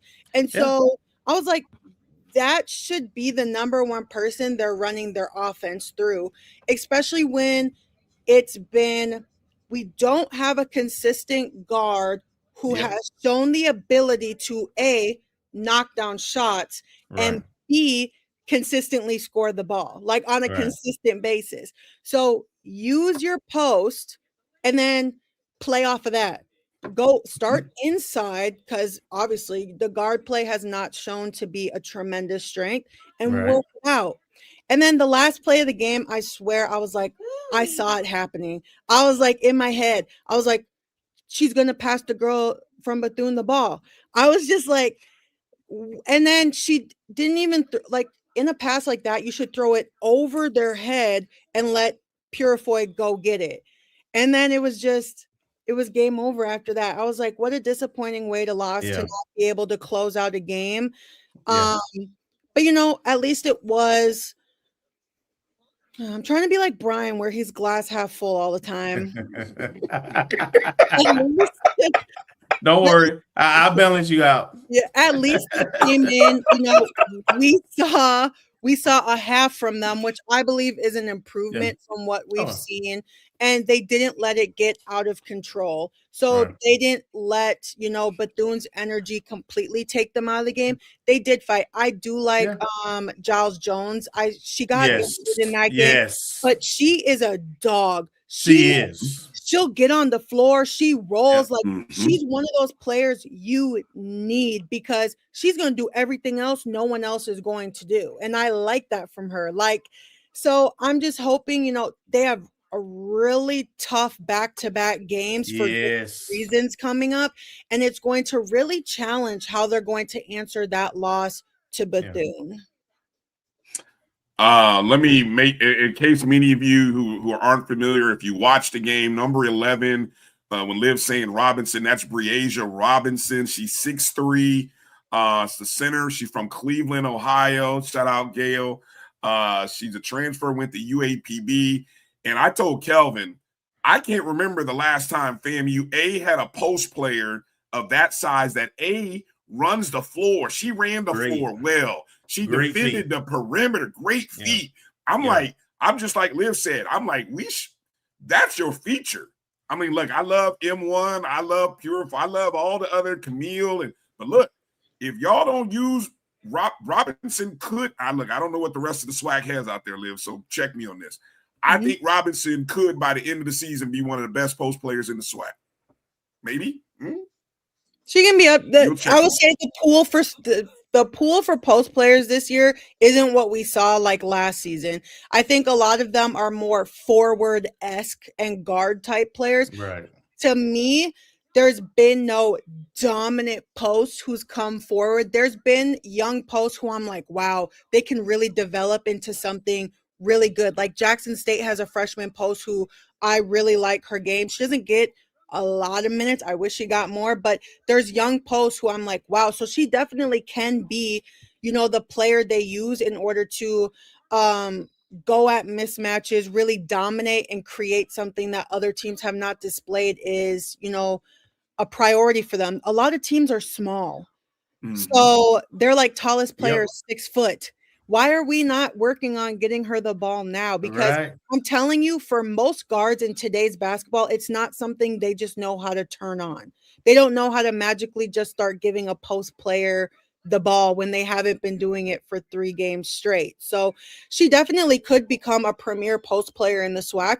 But the hard thing about post, they need guards to give them the ball. Right. Like, that's the whole thing. People are like, oh my gosh, the post player, like, why isn't she shooting? She's not touching the ball. And when she gets it, it's late, or they're giving it to them in bad positioning. So post players heavily rely on their guards in order to, utilize them correctly. So I'm hoping Coach Gordon, after watching the film back, really sees that as an opportunity to make her a highlight of the team. Yeah. A couple of people in the chat, or who was it here? Somebody was asking, Zenaria Robinson is the other Robinson. Now she's 6'4". Now she was not at the game.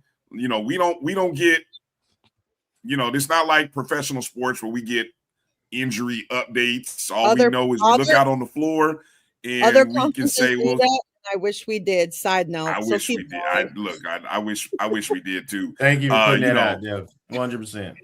Yeah. The only one so we don't know what Zenaria's status is. We can tell you that I thought what was missing in that game was Cornelia Ellington. Ellington, and I thought there were times when I think there were times when Purifoy got tired. Like Purifoy looked great in the first quarter, but then I thought she got tired. Yeah, she got tired. And she gets sloppy when she gets tired. Yes. And then I think we also saw what was something I brought up a couple shows ago when I was on, when Bethune started just trapping her because she is very fast, but she's so small. They were just like, what are we doing? Why are we not trapping her? And that's when they started making the comeback in the second quarter, because right when she would cross half court, they were just on her like white on rice. And you're right, Cornelia is not playing. And so that didn't give a ball handler that Coach Gordon is confident in putting in the game to replace her. So it caused, more turnovers, fatigue. It just, you got to just play with who you have. And I wish there was more confidence, because sometimes players do need breaks when they are that player who has the ball in their hand 90% of the time. Right. NC Rattler, Nairo, she was there, but also not available in that game. So, and then I know there were a couple times when Kelvin, we saw when Coach went to try to give Purifoy a break, bring it right back. She had to bring it right back because we kept turning the ball over. Yeah. It was like, I sent you in there to be the ball handler, right? And it was like, oh, well. They weren't even trying to catch the ball, right? I mean, remember one time he passed it to the girl and hit it on top of her head? I mean, Yeah, that was bad. Tell us what can we expect from Grambling and Southern's team? Southern's women, of course. So the women play Grambling Thursday. Southern, of course, one of the top teams in the SWAC. Preseason favorite. I think you have them probably ranked top 5. Definitely in your top 5, right? 2. What can the women number 2? Okay. I knew Howard was 1, so I couldn't remember where Southern was. Yeah. So what can we expect this weekend from these two teams for the women on the women's side? I'll start with Grambling since they play tomorrow, 5:30 p.m. Central on SWAC TV. That game is on SWAC TV, even though all the games aren't, which is crazy to me. But that's not here or there. So I think with Grambling, if you watch them in out of conference, they were battling injury like crazy. At one point, they were down to 7 players. So a lot of people were like messaging me like, what's up with Grambling? Why do they look like this? And I'm like, they're playing with 7 people. And if you know the Simmons kind of scheme, they press all game. So it's hard to run your scheme when you only have 7 healthy players. So, they were making adjustments, and now they returned almost every single player who was injured on their first game back. And luckily for both of these Louisiana teams have 2 conference games under their belt. So they were able to get going and against a quality Texas Southern opponent. So, Grambling battled against Texas Southern. I think fatigue got to them at the end because players are still not, full. But then they turned around and they smacked Prairie View. Like, they beat them worse than Southern did. They handed them the business, and they did it how we've seen Grambling do it before. Pressing and letting their defense turn to easy offense over and over and over again. So that's what you can expect on Thursday. Being pressed, a lot of ball pressure, and a fast-paced game. They play super fast. Their best player is Shania Nunn, who was just SWAC Player of the Week. She's a forward. She's a double-double machine. She really is. They have a lot of other pieces who are, I feel like they've been on and off. They're lacking consistency, to be quite honest. I think Shania even has, but they will run it through her, and other people will find their way around it. We will see a post-up matchup. They have a new player, because a lot of people don't know, at the break, you can add players as long as they weren't on a roster. They took advantage of that due to injuries. They added a really solid post player. I believe she's about 6'1", 6'2", but we can see a fast-paced game. If you've watched Grambling the past 3 seasons, they play fast, they get in your face, it's a lot of energy. Then on Saturday, they're going to have their hands full. Southern, obviously everyone knows they got the 2 quad 4 wins on the road against Arizona and Houston, and I think that shows the level that they can truly play at. They do it with defense too. So it's going to be 2 high-pressure defensive games for this team. And see, when I was talking about Purifoy before, I was thinking of these 2 teams. They're going to trap her all game. All game. They're going to throw different size guards at her. Southern does a lot of they'll throw different defenses. So they'll go a man-to-man press, they'll switch it up, go a 1-2-2 press, they do a run and jump press. And for people who don't know what a run and jump is, essentially someone's dribbling the ball, they're defended, another defender will run over, and as they pick up the ball, the initial defender will try and jump the passing lane to get in the way. And with them offensively, they're an even team. They don't have anyone averaging double figures. They have when I did the last, they have 9 players who are averaging between 3 and 9 points. They're very balanced, and they just try and find the mismatch, and they'll attack it the whole entire game of like, where's the weakest link, and let's go at them. And so, but I do remember last year, this was one of the games that FAMU dropped at the very end. And it was like one of the games where everyone was like, what even just happened? So, both teams, I think they play very similar, and that's why when they play each other, the games are so good.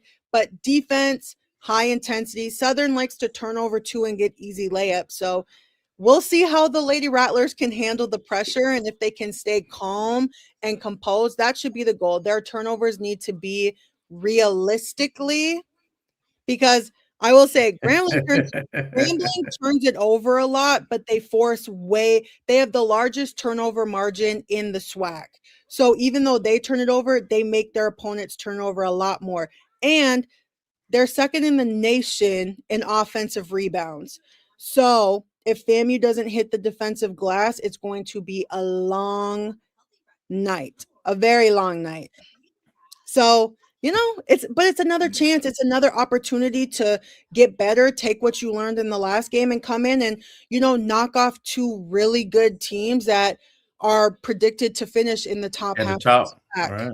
And the number one team who literally, as of right, both of their games, Southern's games, they won by double digits, 15 and 19 points. So, go in there. We all put our shoes on the same. So, see. Who was it? We were talking about turnovers. Who was it last year that there was the game where there was like a combined, it felt like 70 turnovers. We had like 35, and whoever we played, that wasn't the Bethune game last year, was it? At our gym at Lawson. It was FAMU and somebody, and I don't know if it was Grambling, but I don't know if you remember. If it we always tend to be a high turnover team. Over the last 3 years, we've struggled, frankly, with guard turnovers and finishing at the end of games. Point guard play especially. Mm-hmm. And I'll just add what Liv said. Southern and Grambling go by 9-10 deep. Oh, so 10 plus. They'll go 12. Yep. They go deep. Yes. And they're and Grambling typically is pretty athletic. Mm-hmm. And they're like all 5'8" to 6 foot, right? Yeah. So yeah. If we're healthy, both coaches will tell you they purposely, and they're not just subs to sub. Yeah, they legit, like Southern, no one averages they all average around 20, 25 minutes because Coach Funches is like, I want to play that many people because we stay healthier longer. We can keep our defensive intensity. And then come March, we still have all of our bodies. So, they all go deep, and that could also be an issue for FAMU with players that are out. And obviously players not, from what I can see, they're not being that trust of being able to play people. It could end up being very tiring, being pressed for 2 games, all 40 minutes, because Grambling presses all game. And for the most part, I would say Southern probably presses 75% of the game. They switch it up so much. I'm just looking at the box score from our minutes played, and just to kind of underscore your point, we essentially were a 5-man team against Bethune, where Purefoy played 36 minutes, Maya Giles Jones 32, Breasia played 32, Camille played 33, and Shania McCarthy played 28. Yeah. But I mean, that's tough. To go off of what Tim said, both Grambling and Southern have FAMU transfers. Oh, yeah. Southern has Olivia Delancey and sorry. No, you fine. That's all right. Yeah, we impeding on this time. Here. They both do. You got Delancey Southern, right? And then Demaya Griffin. My mind was going blank at Grambling. Oh, yeah. So, I remember Demaya. Both teams have 2 players. So Grambling has DP Preen, who's one of the best on-ball defenders. And then Southern has Deshante Edwards, who is she might be when they were playing these P4 schools, even the other schools' commentators were like, she might be one of the best on-ball defenders we've ever seen. The way she hounds and does not leave the girl alone, it's crazy. So we're going to be in for, what's going to happen. That's how I'm looking at it is I don't know which FAMU team is going to show up. I don't know what their mentality is heading into the games, because I've seen where, you know, they wanted to be competitors, and then on the other side where I've felt they've started games and kind of just like been lackluster and not cared. You know, I got one last thing, Liv, and I want to know your input on this. And is Alabama A&M women's are they struggling a little bit this season? I mean, so I could only watch the first half of the Valley game because it obviously went out. You know, they're another team who battled injury all throughout non-conference play. Like Kariah Beck was hurt. Kayla, who's the SWAC preseason player of the year, she was hurt. She only played like 7 games. I will say in that game of what I saw, Valley was just more hungry. And that's why then they turned around and smacked UAPB. But, you know, I guess you can call it a struggle because based on the success they had last year, it's like completely different. Right. So I think with a lot of these women teams, I don't know what to expect because so many were, one, either hurt, two, had so many new players. Right. And I'm a firm believer that playing Power 4 schools when you have a complete roster turnover does not help prepare you for conference play. It prolongs you building chemistry, prolongs you building and establishing roles. So I think right now so many teams are still figuring it out that we're not going to see peak teams till about like, no, some teams are like where they are, and I think they'll get better like Southern. But everyone else, they're kind of just like fighting to win these early games because down the line, I think it will more, you know, have that balance of the top and bottom come like mid-February, even maybe beginning February. It will really like start establishing like who's who in the pecking order. Okay. Gotcha. I don't want to take too much of your time up tonight, Liv. You've been great. If you don't want to talk about the men, we don't have to. No, we can get into the men. I just want to make sure you're still good with your time. Yeah. All right. So the men lost a close game, 87-84 to Bethune, 7 in a row that we've lost to Bethune. That's crazy to think that we've lost 7 in a row to Bethune. And most of them have been close games. This game was interesting from the standpoint we had these valleys where we would be. I looked up, we were down 9, down 10. Next minute, bang, bang, bang. We're right back in the game. Tie game. How many times did we have a lead, Kelvin? Not much in the first half, but in the second half, we did, and and those lulls you're talking about seemed to center around when we took our center out, because that was the one clear advantage we had, and it kept, for the most part, BCU out the paint. And so they're good when they run up and down the court, but when you put them in a half court game, they average. And so, but when our center would go out, they were able to get to the basket a little bit more easily, and it opened up some other shots for them. Yeah, Miles Dalama, who's our center, when he was in the game, I thought we were really tough to score on in the paint. Yeah. When he wasn't in the game, it was a little bit easier for Bethune to get into the game or get to the paint. We were down 12 in the first half. We outscored them 47-39 in the second half, but that wasn't enough. I'm just looking at they got some home. They did have some serious home cooking the last 2-3 minutes, man. Yeah, I don't know what the hell was going on. it was tough. There were 4 lead changes in the ball game. From a turnover perspective, we were good from the fact that we only committed 11 turnovers in the game. 3-point wise, I thought we shot well. We were 9 of 22 from the 3-point line. We caught them. They were 5 of 17. It's hard to look at 1 or 2 statistics, Kelvin, to say why we lost this game. No. Everything was pretty much even. Yeah. I just told you the reason why. There was some really questionable fouls and then non-fouls on our part that got called and just some really, I don't know what happened. I know that that Reggie Theus was on the refs a lot. He got away with a lot the entire game.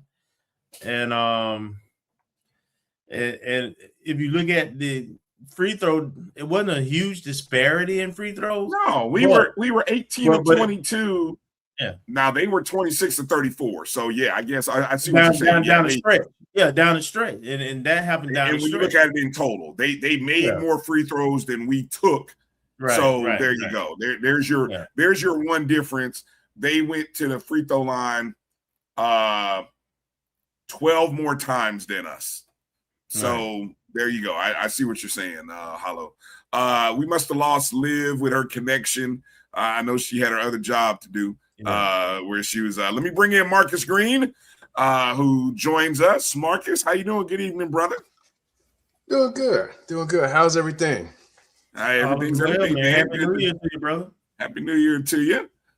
First show of 2026. I don't know. Liv may jump back in and join us, but if not, I want to encourage everybody to make sure you're following Liv at LivForHoops on all your social media handles, on Twitter, Instagram. Again, I want to just tell you the appreciation that I have for her ability to cover. Again, there's more. Think about this, guys. There's more basketball programs than football programs, right? So talk about how much challenging and harder it is covering and staying on top of basketball, because everybody plays on Saturdays, really. Very few schools play on Sundays. So you got so then Monday, Tuesdays, Wednesdays, and Thursdays, teams, whether it be Division II or Division I, it's like the only days I don't think an HBCU program is playing a basketball game, with the exception of the guys out of the CAA, is Friday and Sunday. But everybody else is either playing Monday, Tuesday, Wednesday, Thursday, or Saturday. That's challenging. So for her ability to be able to keep up, I just hope you guys really, when you guys see her on social media, let her know you appreciate her taking some time to come in and talk to us, give us a great analysis of the women's side and just what we've got upcoming. I mean, this is going to be a great 4 basketball games. Again, it starts on Thursday, 6:30 Eastern on SWAC TV, the women versus Grambling. Then we've got the doubleheader on Saturday, 4 o'clock for the women, 6 o'clock for the men, or 6:30 on SWAC TV. Then on Monday, the men take on Grambling State.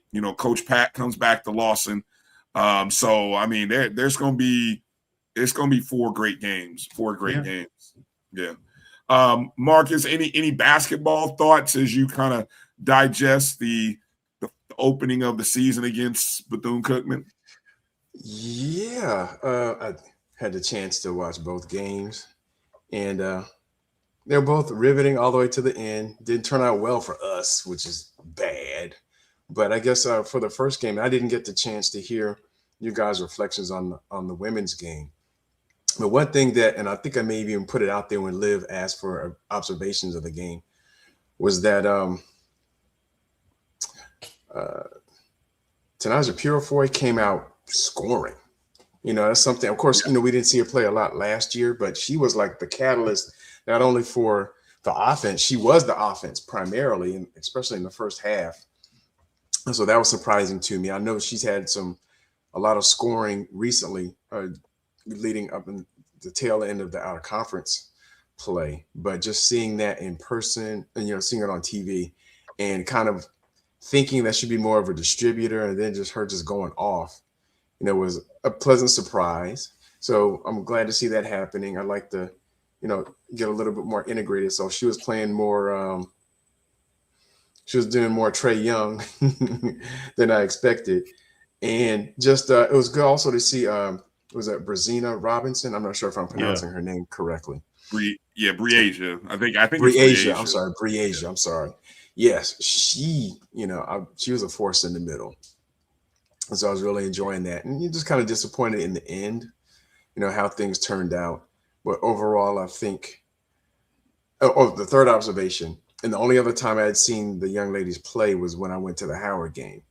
And just seeing how they handle the trap much better. And I know it's been 2 months, so you would expect some improvement, but it seemed like the trap didn't even phase them. Whereas in game one, it was like, just something they couldn't get around to get through. And Howard is a much better team, though.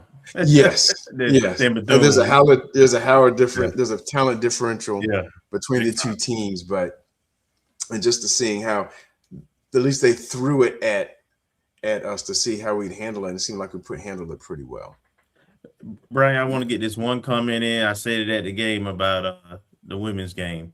And I have. And while you do that, I'm gonna bring back Liv. Liv's coming back, so I'm gonna. While you say that, I'm gonna bring Liv back in as well. Okay, I have to say it. That last play where we threw the ball in the backcourt. First of all, basketball 101. It's 7 seconds left. You have the ball. And we use our last timeout. That's coming out of the timeout when we're trying to inbound the ball. If you remember, we lost about 5 or 6 games last year the same way, where we had trouble inbounding the ball. Yes. So that was discouraging, number one. Number two, with that last play, I don't fault the inbounder because Coach Gordon did pointed and told her to throw the ball to that player. So she did what the coach told her to do at the time. So they both panicked. Number three, we had a serious height advantage. You had a 6'4" person.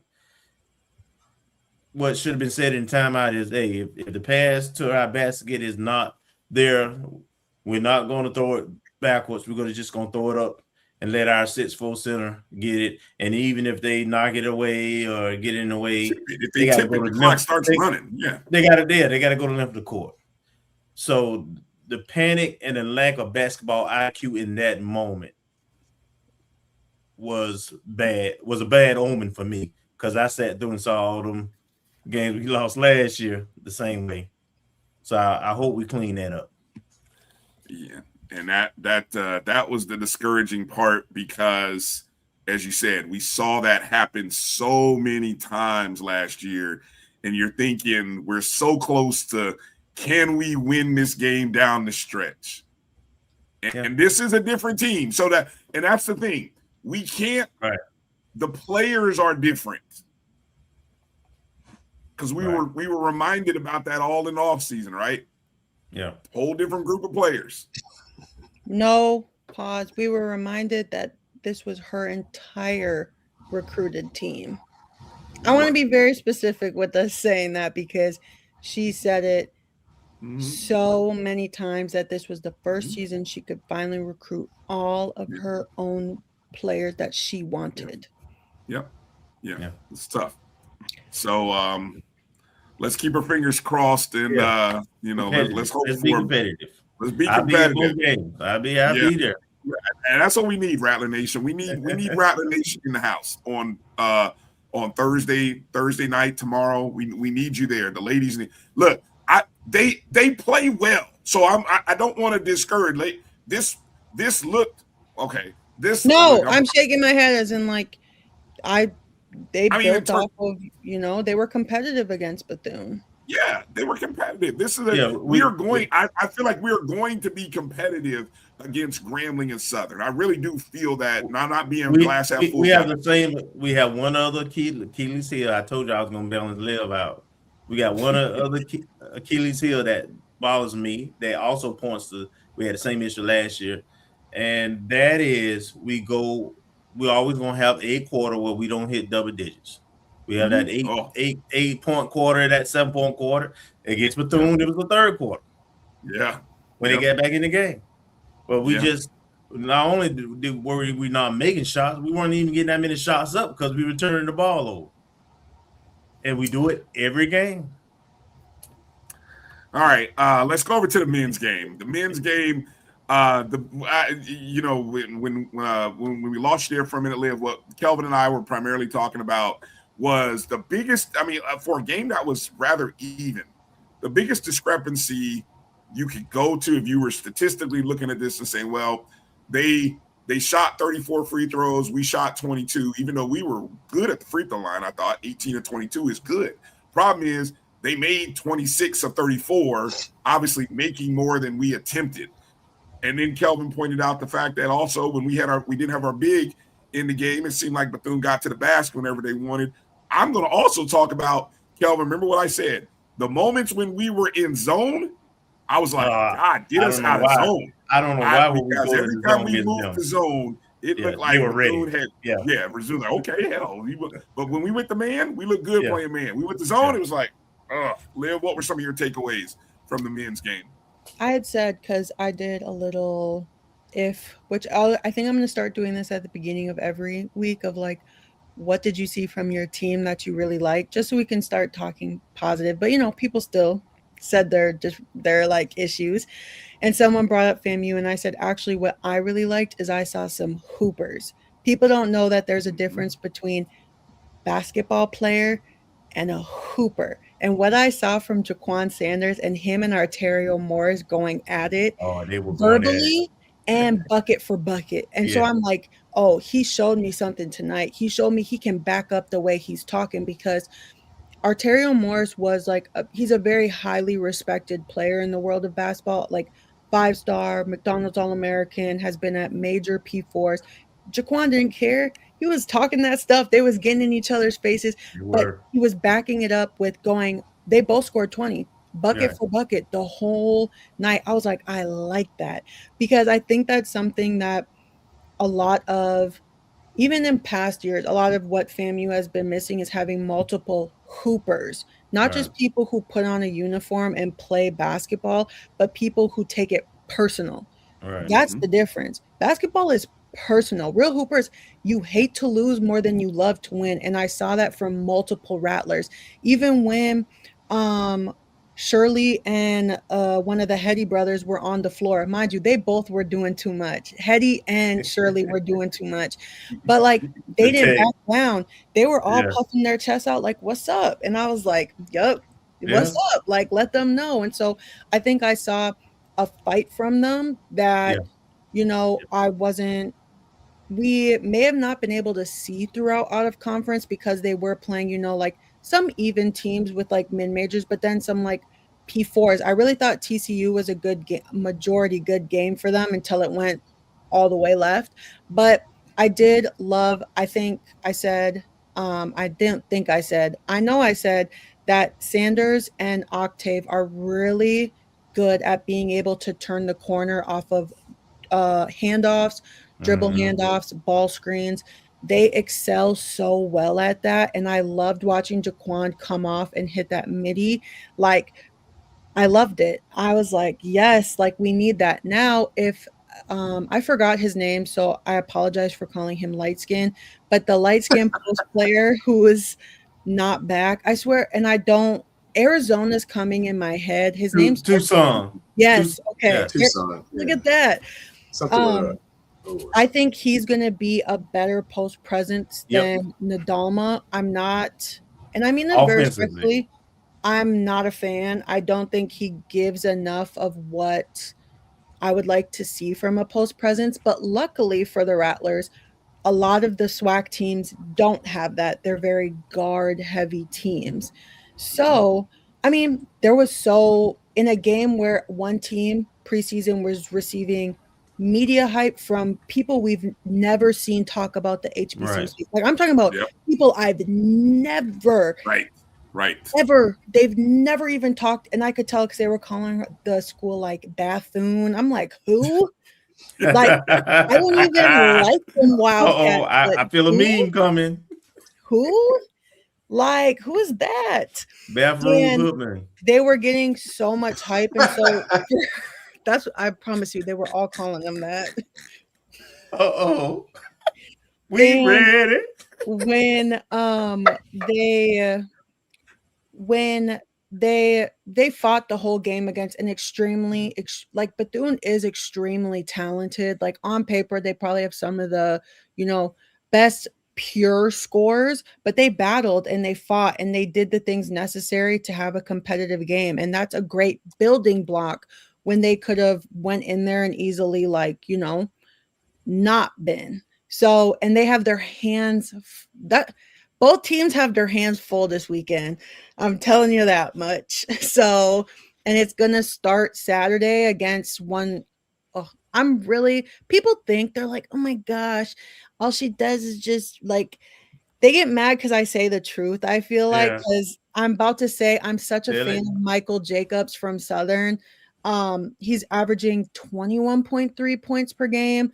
At one point, he was like number 3 in the nation of most free throws attempted. He gets there over 10 times a game. Like, no joke. He's so talented. And both teams, like Southern and Grambling, both play fast. They both want to play defense. What I see as a concern for Saturday's game is that Southern has a legitimate post threat. Malik, he's a where did he come from? He's Egyptian, but he is back to the basket. So Nadalma's gonna have to show up and be really productive because he can go. Mikey Jacobs is gonna get his points regardless. He always does. But that should be, if they can really focus on taking away the other players, because they do, it's Mikey and then everyone else. Oh, they have and Fazel Oshie is like a 3-point shooter who's going to pull up from the logo.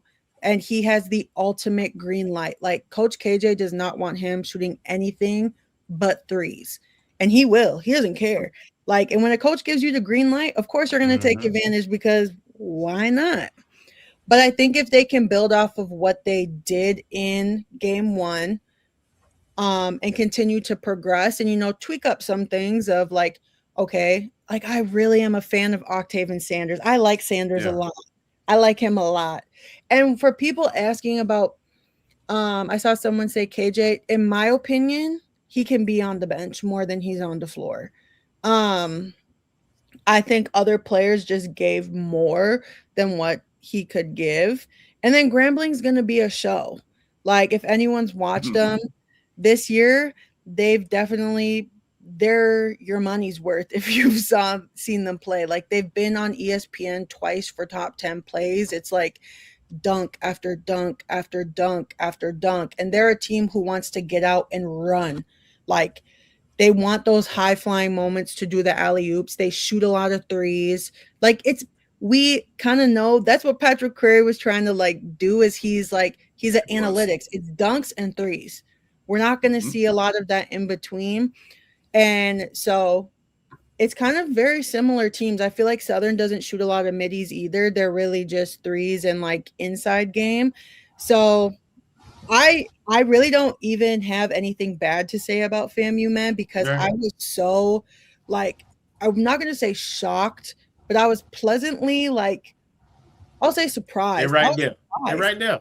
I was oh, okay. I see it. I see the vision, because some players, it just hadn't clicked for them yet. And that was that was an eye-opening game, I think, for a lot of people, especially across the SWAC, because people didn't know what that team was going to look like, to be honest. They didn't know how the pieces were going to work out, of how, to be quite frank, people looking at the team and being oh, well, the old coach didn't take these players, so are they even going to be able to do anything? Because typically that happens and it doesn't. And then they brought in other pieces from the SWAC, late pickups, and sometimes when you have late pickups, they don't always work out, but the pieces seem to really be coming together. And I think when Tucson comes, it will be that added necessary punch on the inside that will make them even more competitive. And I will say, because I've been in a couple of practice and I've seen him practice. The reason they bring him slowly, because he was coming off an injury, a knee injury. But he's been practicing, and it just has been conservative. I was told when conference play he would be probably bagging playing. So we may see Maybe him. we'll see his appearance on Monday. We I may don't see him really. this. Yeah, we may see him this week. Is what I'm saying.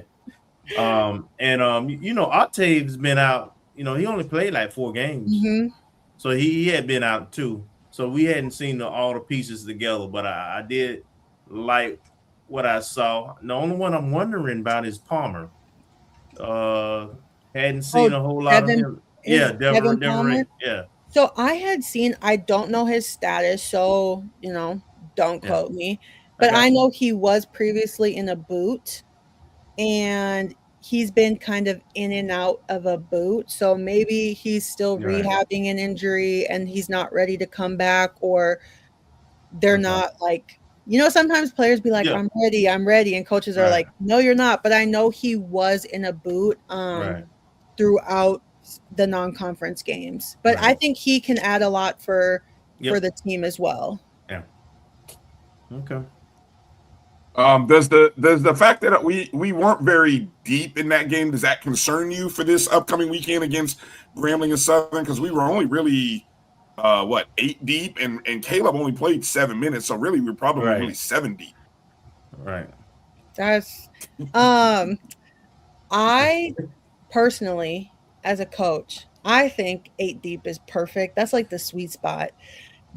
Does it potentially bring problems? Because the SWAC is like, it's fast, it's physical, it's extremely athletic. So does it bring potential problems?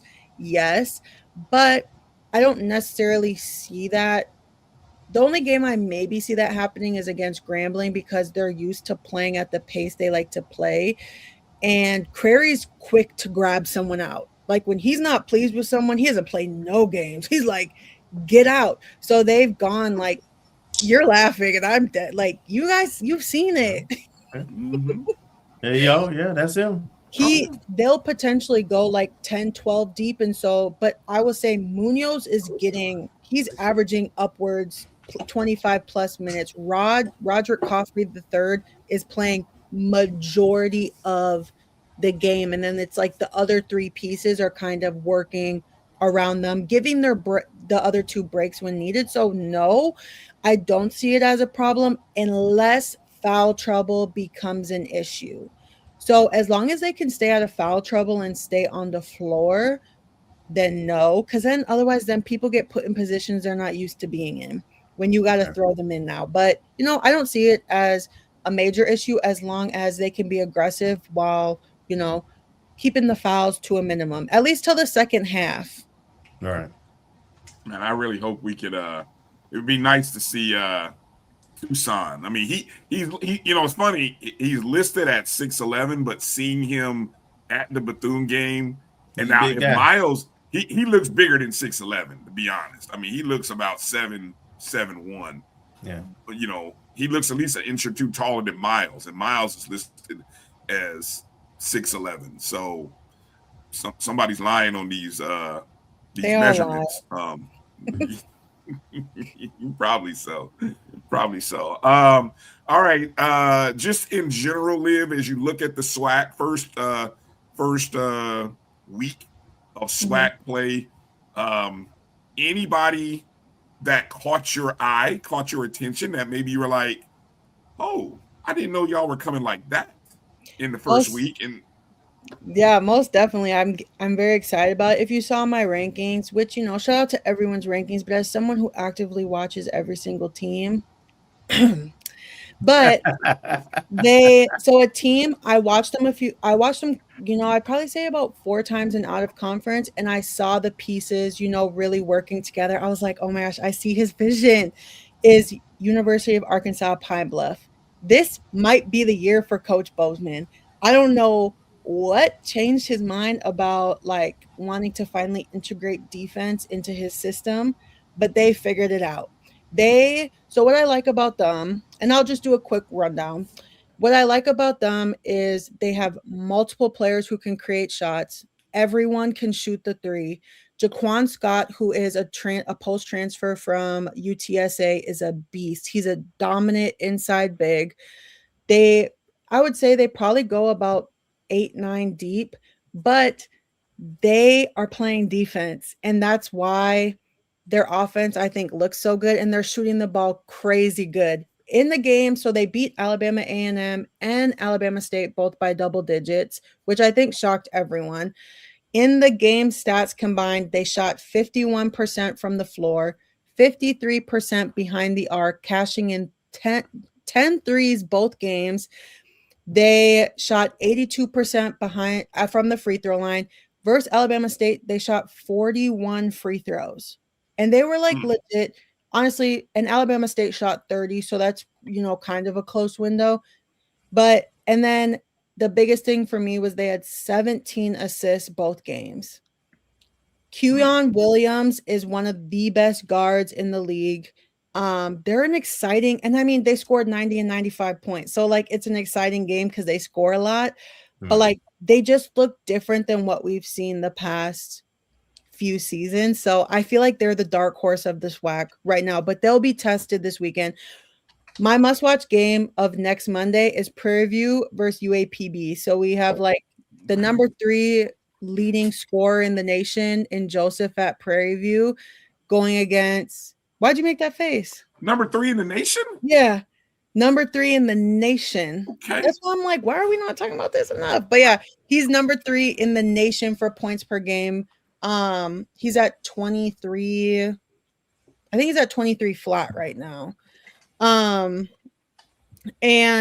going against them. So, I mean, the SWAC men is really, it's so competitive because someone had asked me, they're like, is this the most talented the SWAC has been? I said, I think the biggest thing is every roster, pretty much, most rosters, let me not say every, most rosters are deep with talent this year.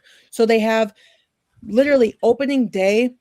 It was actually more than 19 than what I tweeted. 22 players across HBCU Division I men's basketball scored 20 plus points.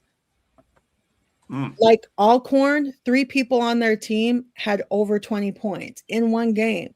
So like the talent is so deep this year that I think we're going to even see more teams emerge and more teams like slip up and like lose to other people. And to be honest, even though I hate the 12 teams making it to the SWAC tournament because it's so long. It's from the 9th to the 14th, you guys.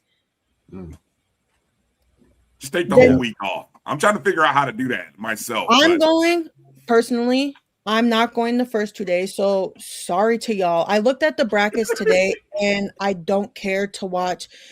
It's like 9 versus 12, 11 versus 10 on the first day. I don't care. Sorry. I'm going to go. My goal is to go. The 11th is when like the 1 seed starts playing on the 11th. The 1 seed, 3 seed play. So that's kind of like 2 days in is when some of the team's first game is. Anyway, but that's what's going to make the SWAC tournament kind of really more interesting. I mean, obviously we've seen like lower seed teams win, but just based on the talent and the depth this year, it's so exciting. And yes, the MEAC is having a major down year this year. The SWAC basketball this year is definitely like for men, it's crazy good.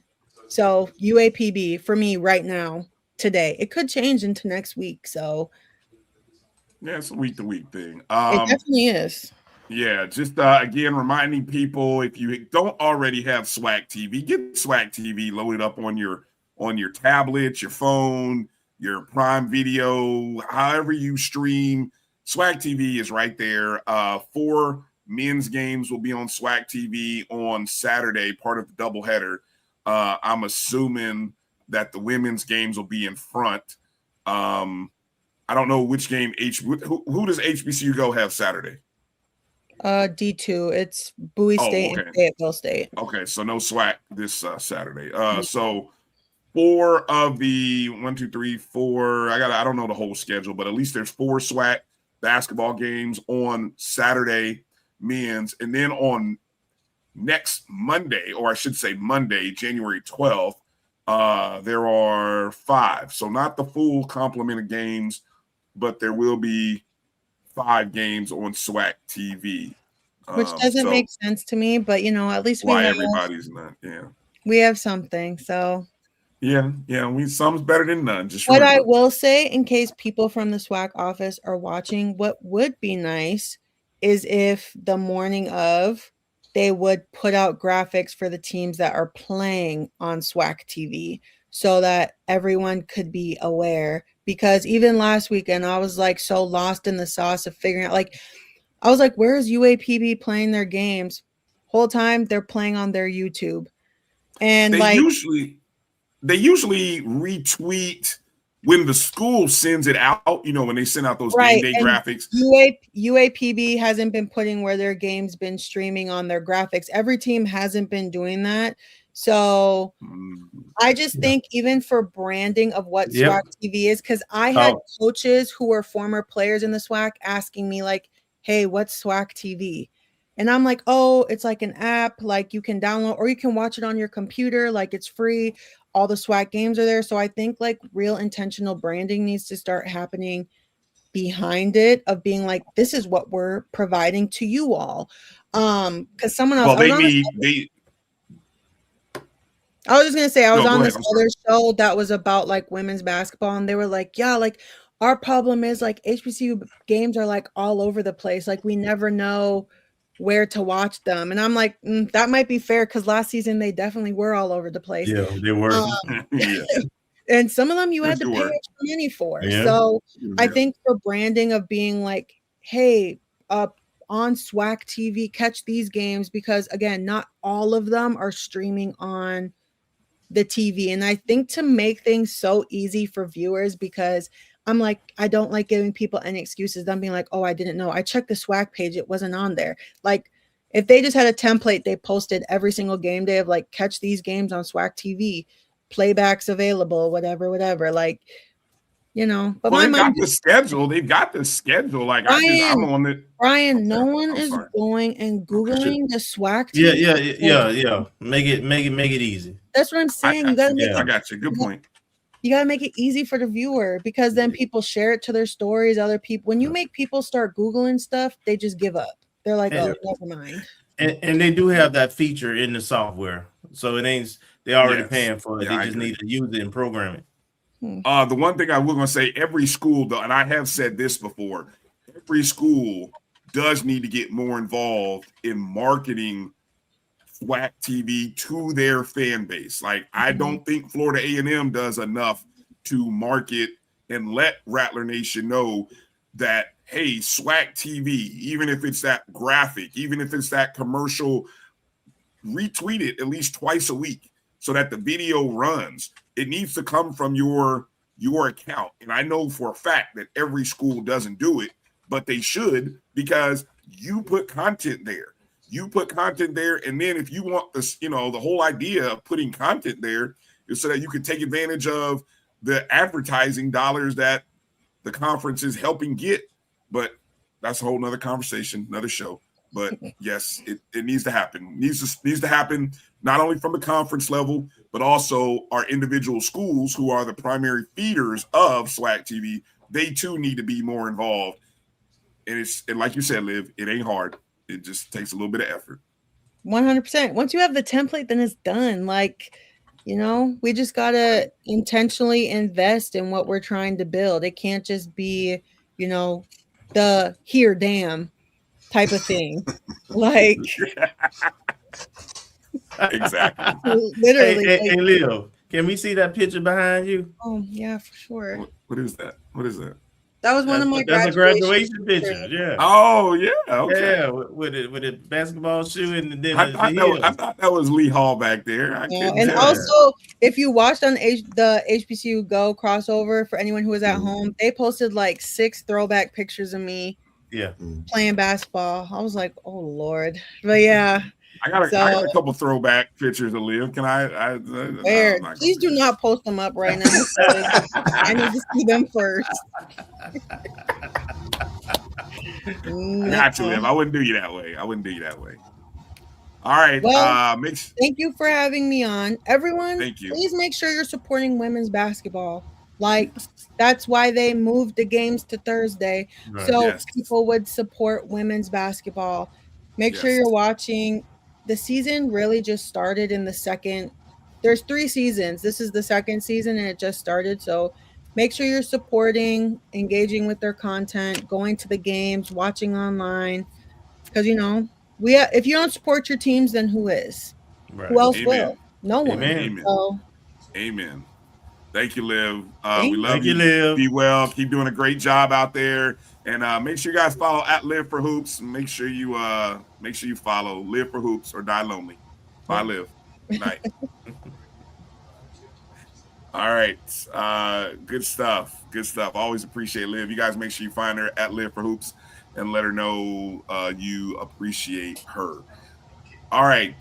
Real quick, little 30-second break here. I need to run to the bathroom. I ain't gonna lie to you real quick.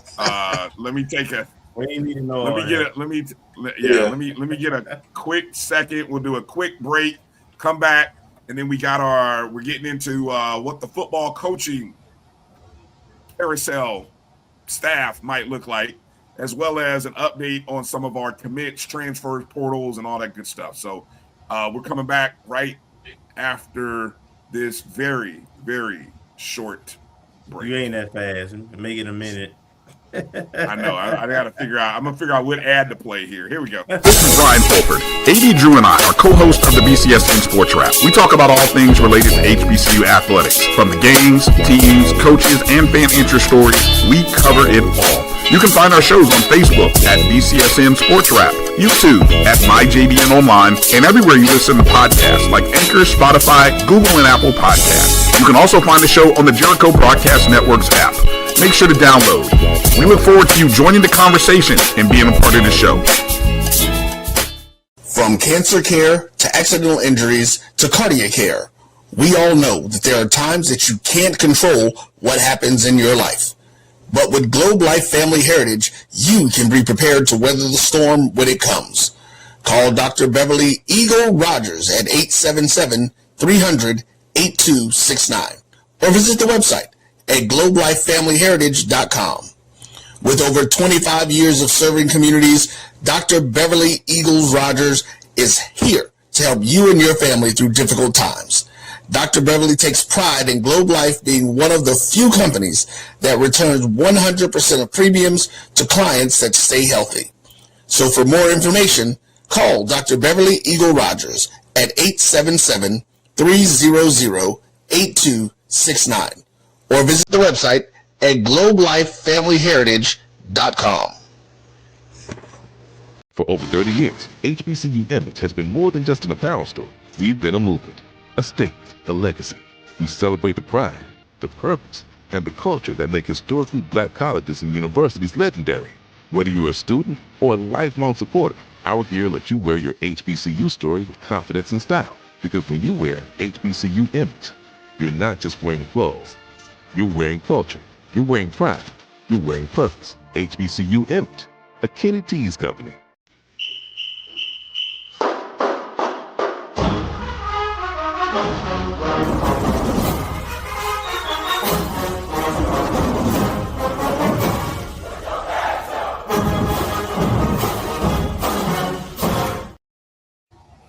All right, welcome back to the ONG Strike Zone. Bryan, Marcus, Kelvin here. Appreciate not only Liv for joining us in the last hour, but appreciate Rick Kinsey in hour one. Make sure you guys go back and check out any part of the interviews that we had or that you might have missed. If you're on the Pod Zone, go check out the BCSN Pod Zone on your favorite podcast platforms, iHeartRadio, Spotify, Amazon Music, Apple Podcast. Again, BCSN Pod Zone. Do us a favor, download it, subscribe, rate, review. Amen. All right. Marcus, we've got our 2025-26 player transfers, FAMU football. Let's get into it because we got a lot of stuff here.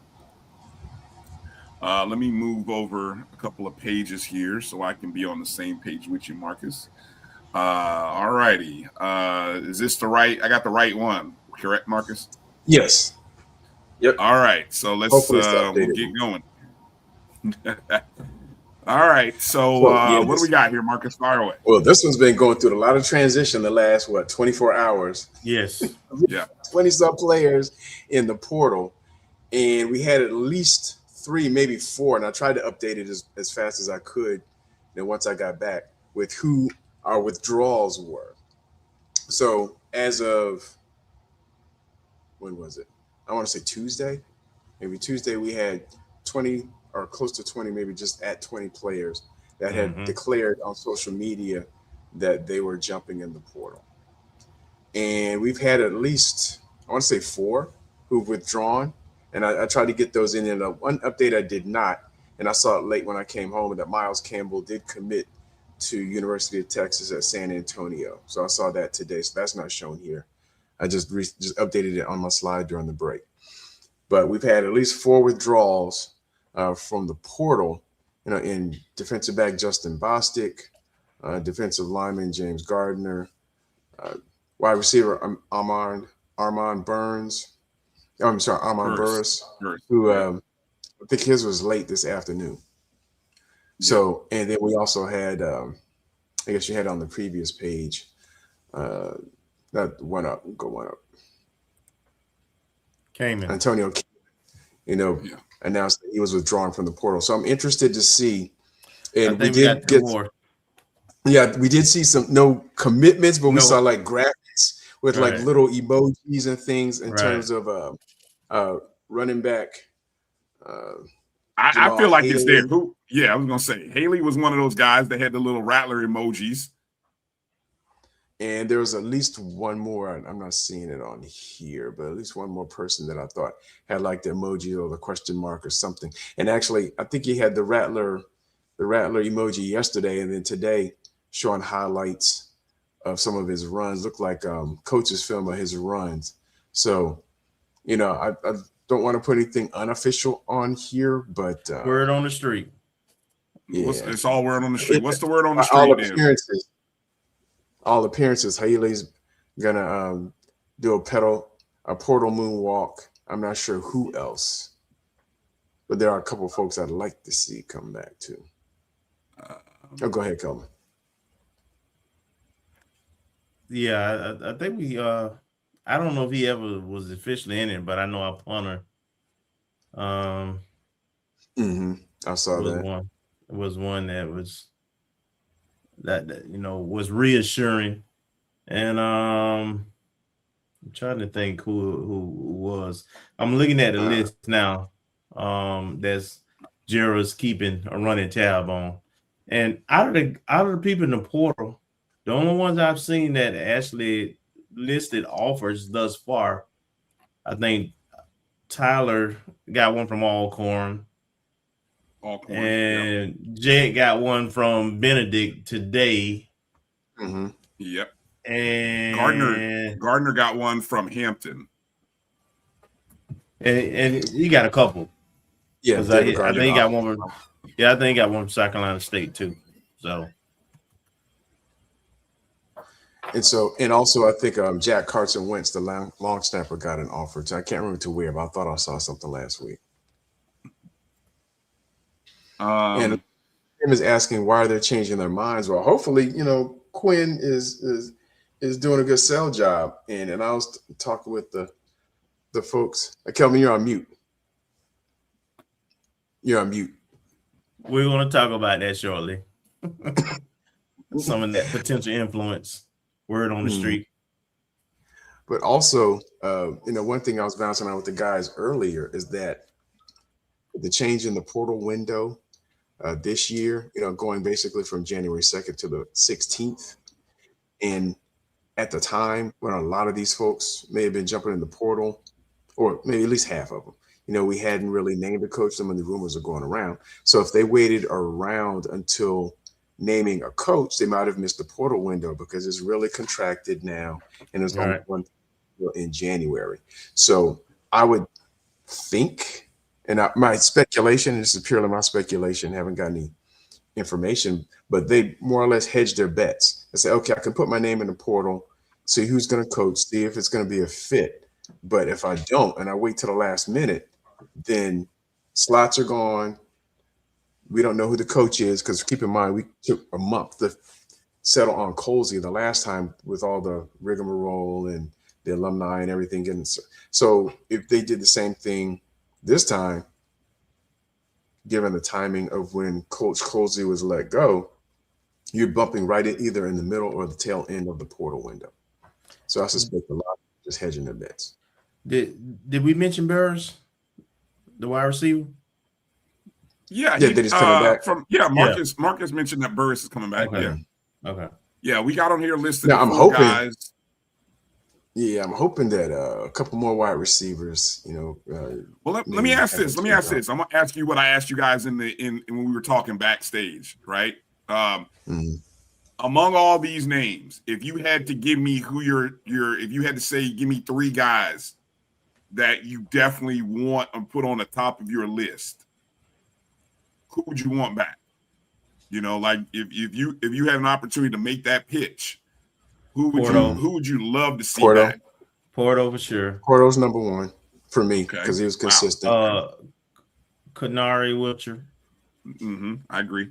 Agree with that. And scroll down the list because you're only on 1 page, so we can kind of get an idea of it. Yeah, and either Miles Campbell, maybe Jet. Well, Campbell's gone. Campbell's gone, or at least we think he's gone. Yeah, he committed. It's not updated on this list because I sent this to you, and then I saw that happened this evening. It happened about 6 o'clock. I saw you. Was it UTSA? Yes. Yeah, UTSA. So it's not updated on this list, but I updated my personal one, but I didn't upload it between the break. For me, I would say the first 2 I agree with, and I'm tossing between Goldie and David Gardner. Because David Gardner, I think he had potential, and he played last year, so I'm not sure. And this is once again my speculation. He got some playing time. I don't know how much. I don't know if I'm assuming, and I haven't looked at the stats to see if he had more than 4 appearances, but playing time would not seem to have been a factor, right? At least based on that and his submission of his name. But I like 3A and 3B because Goldie produced, and he showed a lot more restraint this year than in the previous years, because between him, Ashton Grable, and Corey Collier, they were like good for like one sportsmanlike a game between the 3 of them. In 2024, it was like, okay, you can, if you had a 3-headed coin, you could flip a coin and see, or some dice, you could see which one was going to get the unsportsmanlike for any of our games last year. But Goldie, he still has some fight in him, but he didn't get as many, and he produced, and he was an added weapon for the wide receiver core. Yeah, and for those who mentioned in Westmoreland, he's in the portal, and what I would say is he didn't play this year. Has a year of eligibility still, and he probably needs some fresh blood. Probably. And this is it's more of a Tallahassee thing, has nothing to do with FAMU. Yeah. I would love to have Goldie. I would love to have. I think Goldie and Wilcher are the 2 outside of Porto. I would love to have Goldie and Wilcher back. And first off, I'm glad that. I was just gonna say real quick to that point. Goldie is interesting, also considering who the word on the street the wide receiver coach is. Oh, okay. We'll talk about that. We'll talk about that shortly. Kelvin, you had a great take about the quarterbacks. I'd love for you, if you don't mind, I don't know if we want to wait as we talk about the incomings, but just in looking at, we have 3 quarterbacks. All 3 of the quarterbacks from last season are in the portal. You had an interesting thought about which one you would love to see come back this year. I would love Petty to come back, Jet, for multiple reasons. One, even though we bring in a high school quarterback, we bringing in, of course, SIAC All-American, who many, that's going to be QB1. But he also missed 3 or 4 games with injuries. He is a dual threat. He does run the ball. He don't look to run the ball as much, but he does run the ball. It's part of his game, and which is gonna make him susceptible to the injury. And you know, Jed is a junior college All-American who has playing experience, and I think would thrive, frankly, under the system that I expect Quinn to run. So you need 2 quarterbacks with experience. So I would love to see him come back and not have to develop someone or rely on a young player who learning the system and may not even get here till the summer. Okay. Marcus, any thoughts on the quarterback thing? Well, I mean, in Quinn we trust, you know, so Yeah. he's got an idea of who he wants to play, and I'm sure he's probably got a plan laid out, at least based on experience and fit in the system of who would be a nice fit. And I did see last week, and to Kelvin's point, you know, something he mentioned, you know, in the off camera was that you know, some of the connections that QG has down in South Florida may be coming to fruition, and we saw that there was an offer made to a quarterback who signed with Alabama State a couple of years ago, but he did have a FAMU offer in 2021, and he started out at Dillard. He started out at Dillard, then he transferred to Coconut Creek for his last 2 years. So his offer came in 2021 while he was at Dillard. I think just coming off the it was in the early, it was like September 2021 or summer 2021. So it was coming off the COVID season where Dillard made some inroads into the Tri-County playoffs down there. So he had it only was on Instagram. It wasn't on Twitter. So I missed it because I wasn't on Instagram back then, but I found it in last week when he got another offer or re-offer from FAMU.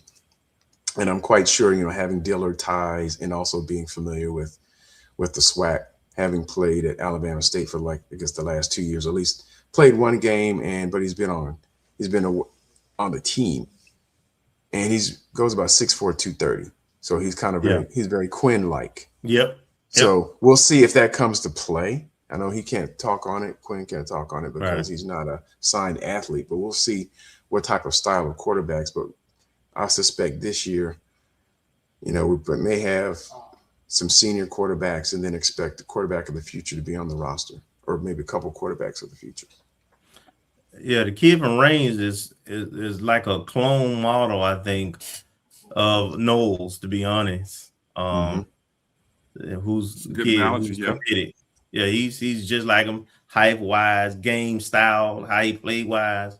So that's interesting to me.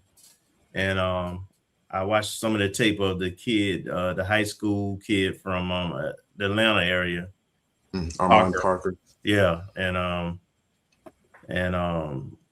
he can sling it. He can sling it, and they played pretty good competitions, high level competitions. So they played Class Florida A, 4A in Georgia. Right. Now, also a couple slides down, Brian. I don't know if we want to go through it real quick, but the latest NFL declarations.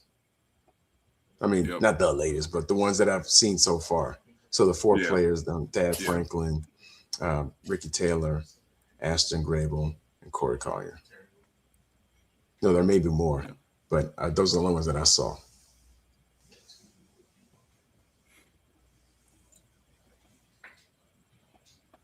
All right.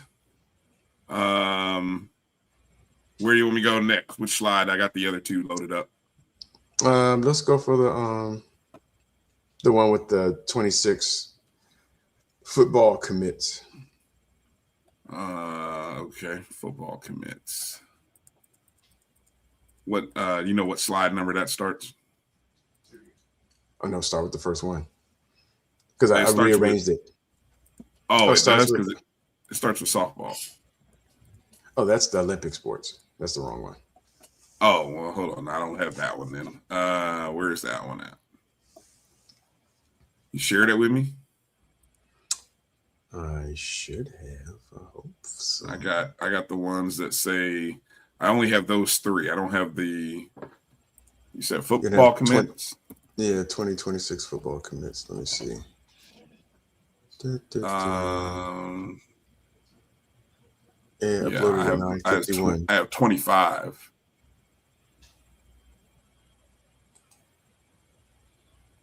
Shit. Yeah, I don't have football signings and commits. Oh, sorry. Let me share it with you. I apologize. Sending it now. Gotcha. There it is. Got it. See it. Downloading now. Kelvin, while I'm getting this down, you want to talk some of these coaching names. You want to do that now? Yeah, let's preface this by word on the street. This is word on the street. Right. Wow. Let me see if I got some breaking news or an appropriate soundbite for word on the street. Because this is not official. This is let me see. Sounds. Let me see. Get the old MTV breaking news. Yeah. Sound effect. Let me see here. What do I got here? Word on the street. Yeah, how'd that sound? There you go. If it went for copyright, we should have Streets is Watching by Jay-Z. Streets is Watching. All right, there we go. So what do we got? Let's talk it out. So it appears that staff is slowly showing up. And I know Quinn has met with his team. I understand there's around 50 to 60 players, including those who are out of the portal, who are part of this, and they kind of getting familiarized with potential hires. And I guess I'll start with offensively. Word on the street is that we have a running back coach who team was the number one rushing team in the FCS last year in Clinton Portis. That is, yes, the Miami great and pro great running back. He was at Delaware State last year.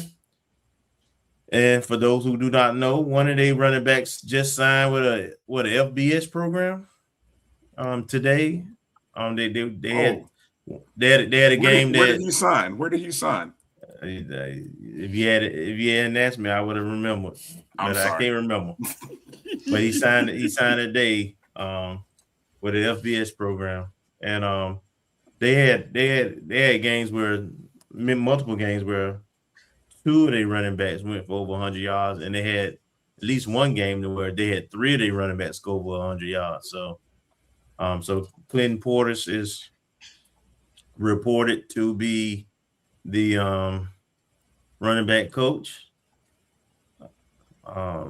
coaching experience, NFL experience, and you're going to probably hear this theme with most of the names that are projected. Wide receiver coach, Ron Dugans. Wasn't he just at Florida State? Yeah, Ron is a FAMU high grad, first of all. Oh, wow, okay. Yeah, he's the high. But he's coached at Louisville, Miami, Georgia Southern, and as a matter of fact, and Florida State. And as a matter of fact, when he was at Miami, he was a co-offensive coordinator for a season as well as wide receiver coach. But of course, he was drafted by the Bengals out of Florida State, and so he has NFL experience. He actually coached the season in the NFL too, but so he has the NFL and tons of college experience, and so it would not. That's why I said it would be interesting with Goldie specifically, because their time should overlap from the time he was recruited out of high school,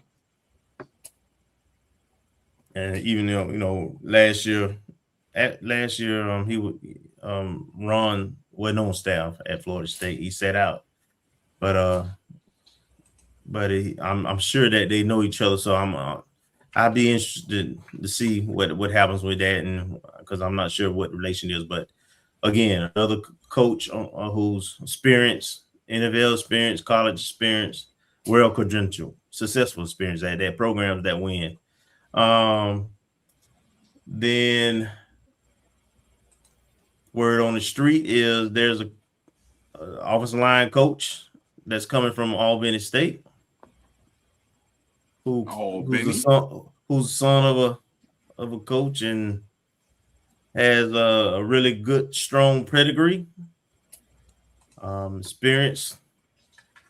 One of the few that don't have necessarily NFL experience in terms of playing, but has good coaching pedigree and experience.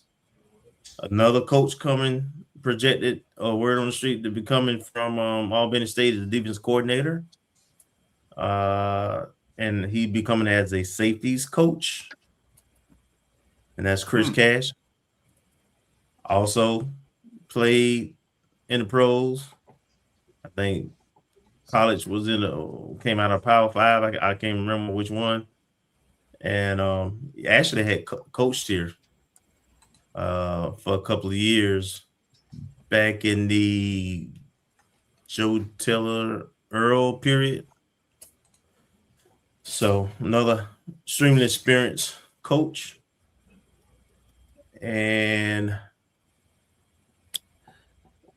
word on the streets that Billy Rowe will have a role on this staff also.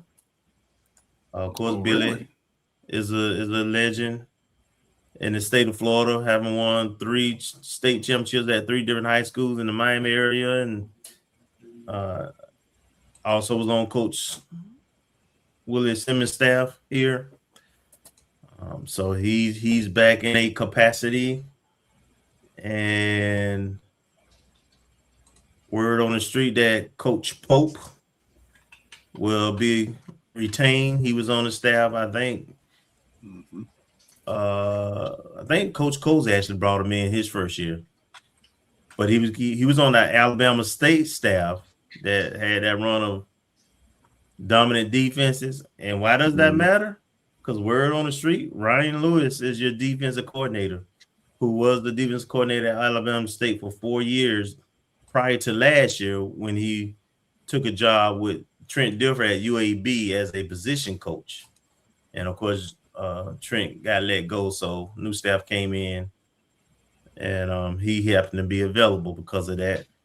And word on the street there was a pitch from another HBCU, but he's a Florida guy. He's a Broward County guy.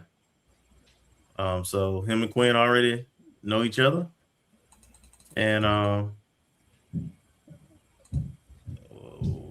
money might be a little longer. So Ryan Lewis coming in as another highly respected and decorated coach coming in at DC, and DC and linebackers coach. And I hear Larry Williams is going to be on the staff at some capacity. Larry is another guy who's worked at FAMU, went to FAMU, FAMU grad, first of all, but worked at FAMU. He actually has a facilities background because as a GA, I remember Larry from working in the facilities planning and construction, doing the AutoCAD stuff. But he's coached at a lot of places, Tennessee State, some, I believe, Flomo, or one of the down south. He's been at a lot of different places. And what I would say, I'm familiar with a lot of these coaches. They're really good coaches. They're really good people, and they're really connected. So acquiring talent, kids will want to come here, and I guarantee we'll see speed. We won't see running backs. I guarantee you, with the names I just called, we won't see running backs going 70 yards on us every game. We'll have somebody back there who can go get him. So that'd be nice. I believe. Did I miss somebody? I had a question on the D line. Who'd you talk about in terms of the D line coach? Don't know yet. I hadn't heard word on the street. Hadn't told me nothing on that one. Okay. Oh, and I think the tight end coach is I think being retained. Okay, I was going to ask that. Who was the tight end coach? Casey Warming. Casey, okay, yeah, because Casey's been doing a lot of yeah. He's been real active in the recruiting process. I've seen his name be tagged a lot. Right. Okay. I know a lot of people are curious. Does it appear as if Quinn is going to not only be the OC but the QB coach as well? Don't know yet. Okay. I think there's a few possibilities. Okay. He could if he had to. I don't think that would. I don't know for sure, but I think at least from a quarterback position coach standpoint, he may have an interest in someone. Can we read into Armand Burris coming back? And we did see the post, Coach Burris thanking Rattler Nation, saying that, you know, he enjoyed his time, he's gone. But obviously that was this morning. And then we saw his son turn around and take his name out of the portal. Can we, do we feel comfortable, or can you read anything into all that? Or maybe that's a little too presumptive on my part. I mean, you can read into it, but I would just say, I think what Marcus said is correct. I think a lot of kids being proactive with the short window. They didn't know who would be coaching, you know, their positions and what kind of opportunity did they fit the new staff. Did they even, or were they even wanted by the new staff? So I can understand some of those young men getting into the portal. And also I would say it depends what kind of feedback you get. The problem with jumping in the portal and not having a place to land is that a lot of kids gonna get stuck in the portal. It's over 5,000 kids in the portal, and it's probably at most 2,000 to 2,500 spots available right now. So I believe that, along with, you know, a lot of the staff started coming to the field house and kids being able to actually have someone to talk to and, you know, find out what's the plan and feeling like, you know, well, I have an opportunity to stay and develop under you and compete. Yeah. But I mean, like say, if you ain't got no offers, bird in the hand is better than two in the bush. Recruiting coordinator, I see Marvin kind of asked about that. Also, while he's mentioning positions that were discussed, general manager was another position I know that Quinn wanted. Have we heard anything on those two fronts? Nothing that I can say. I would say a couple of the names that I mentioned, I didn't mention positions with them, so maybe one or two of those names may fall into that category. But no, I can't speak to that at this time. General, let me ask this. And you guys, when you guys hear the general manager term in the college level, and I think I heard this interview somewhere else where the general manager in the college is almost like the recruiting coordinator. But different than the football ops guy. And I guess every coach has to decide what he wants that role to be. But what are you envisioning? What are you hearing? What do you hear in other models at other schools? And obviously you have to scale it in proportion to our financial situation. But what does a general manager at our level look like to you? Well, we don't have many HBCUs that have that right now. But what I would think it would mean is someone who is going to kind of help with the roster building and management of that roster.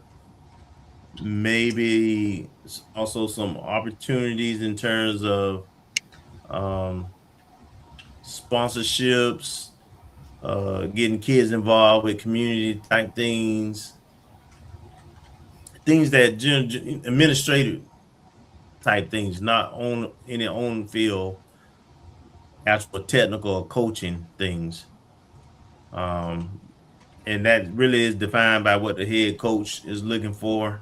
But in my mind, those are the kind of things that I would think a general manager would do. Yeah, Marcus, same. Yeah, same with me. I would think there would be more like a roster management and perhaps the front person. You know, we talked about this a year ago. If you go back and look at some of the clips, whether colleges in general are moving towards the NFL model. But I would expect someone who would be a general manager would be the front person to deal with player agents, for lack of a better term. I guess that's what we call them now, the NIL agents that are representing the players. That it would almost be like the negotiations you see at the professional level, where you have your general manager and your money person. We might not have a capologist per se if it gets to that point, but someone who has the expertise in doing that and having to manage the amount of NIL and revenue share money and speaking with the representatives for the players who are in the portal, or even high school players if they have representation, to understand and coordinate with the coach or the coaches, because this is probably coming to all sports, but we're talking football now, to make sure you get a player with the talent, the desire to come to the school, but also that you have certain funds allotted by position or a certain amount of funds per position, or also getting feedback from the coaches on what the priority is for that. So be more of administrative, more of a general manager and director of player personnel, like on the NFL level, kind of a convergence of those two roles. Okay. And may or may not get involved in recruiting, but I would think it would be more like roster management, and then recruiting may be handled separately, but they all have to go hand in hand, because now you have to deal with the financial aspect and the team building, team roster, and team chemistry. So everyone has to have some input to make sure they select the right players. Let me ask this tonight. Matt put this out, and he says he would like for Quinn to elevate to become more of a CEO with his coordinators running the day-to-day. But year one, he may need to be more hands-on to show how he wants it done. I want Quinn Gray to be what Quinn Gray is, and what and I say that because I think maybe Quinn's best asset is his ability to call plays. But I don't think you can't. I don't know why there's a perception that you can't do both. Why you can't. Now, I guess that'll come, people will look at that way if one side of the ball is not doing well, right? Or if you're meddling, and let's just say here's something. If you're preventing one side of the ball from being at its best, then we want the coach to stay out of the way. But I think if Quinn Gray's best asset is calling plays, and the one thing that I will say that I noticed about Albany State when they came to FAMU, the fact that his quarterback knows his offense well enough to be able to run it and make it look like what Billy Joe used to run, which is where and Quinn was on our show. He talked about this, right? The quarterbacks who know his system and have studied it, they know how to make the reads from the line of scrimmage, because that's how they were trained. Quinn Gray was trained under Billy Joe, and you heard the promo where he learned how to run the offense. So in terms of being a every down offensive play caller, he doesn't necessarily have to be that guy, because if his quarterback is well trained, then most of the time, most of the plays, the quarterback knows what to do. I don't know. I mean, I just, I don't. Well, I mean, I don't think Rattler Nation, you got to convince us because Coach Simmons did it. That's another example. Simmons did it, and even though after KJ left. Yeah, I mean, look, he called it. He had Simmons had Joe Henry in the role of OC, but we all know Joe Henry was really more so dealing with the line and just making sure guys were in place. Make sure your personnel is where you need to be so that when Simmons calls the play, that the right group and personnel gets out on the field. So, yeah. The head coach, OC, I think the concern is him being the head coach, OC, and QB coach. Well, I mean... I don't think we said that's the case. We've had that, though. We've had that now. I think we've had that in two different... But that is not... But that's not ideal now, especially in No, I get it. I mean, sure, we could get a quarter... If anything, you want somebody to be the quarterback coach. But again, I will tell you, the quarterback coach... The training of being the quarterback coach happens in the off season. So whoever you bring in as the quarterback coach, I hope that we have the quarterbacks in by the time spring ball starts. That's the one thing I did say that I can say that in my conversations with Henry Burris during the football season. He talked about the fact that, man, if he could have had Jet and if he could have had if he could have had 2/3, if he could have had, the two guys who weren't there in the spring, if he could have had them in the spring, I mean, who knows what guys would have been further along than they were. Because working with them and the fundamentals that they need work on, you don't do that. You couldn't do that as much during the season. That work gets done in January, February, March, April. That's when that work gets done. So if we have a quarterback coach, I think the ideal situation is you have your quarterbacks, 2 or 3 guys in the spring, and hopefully we have them in the fall. Remember, we had 5 quarterbacks last spring, and then we come into the fall with 2 of those 5 guys. Yeah, because you brought in 2 guys after the spring. Yeah, and then 3 or 4 guys left. Yeah. So,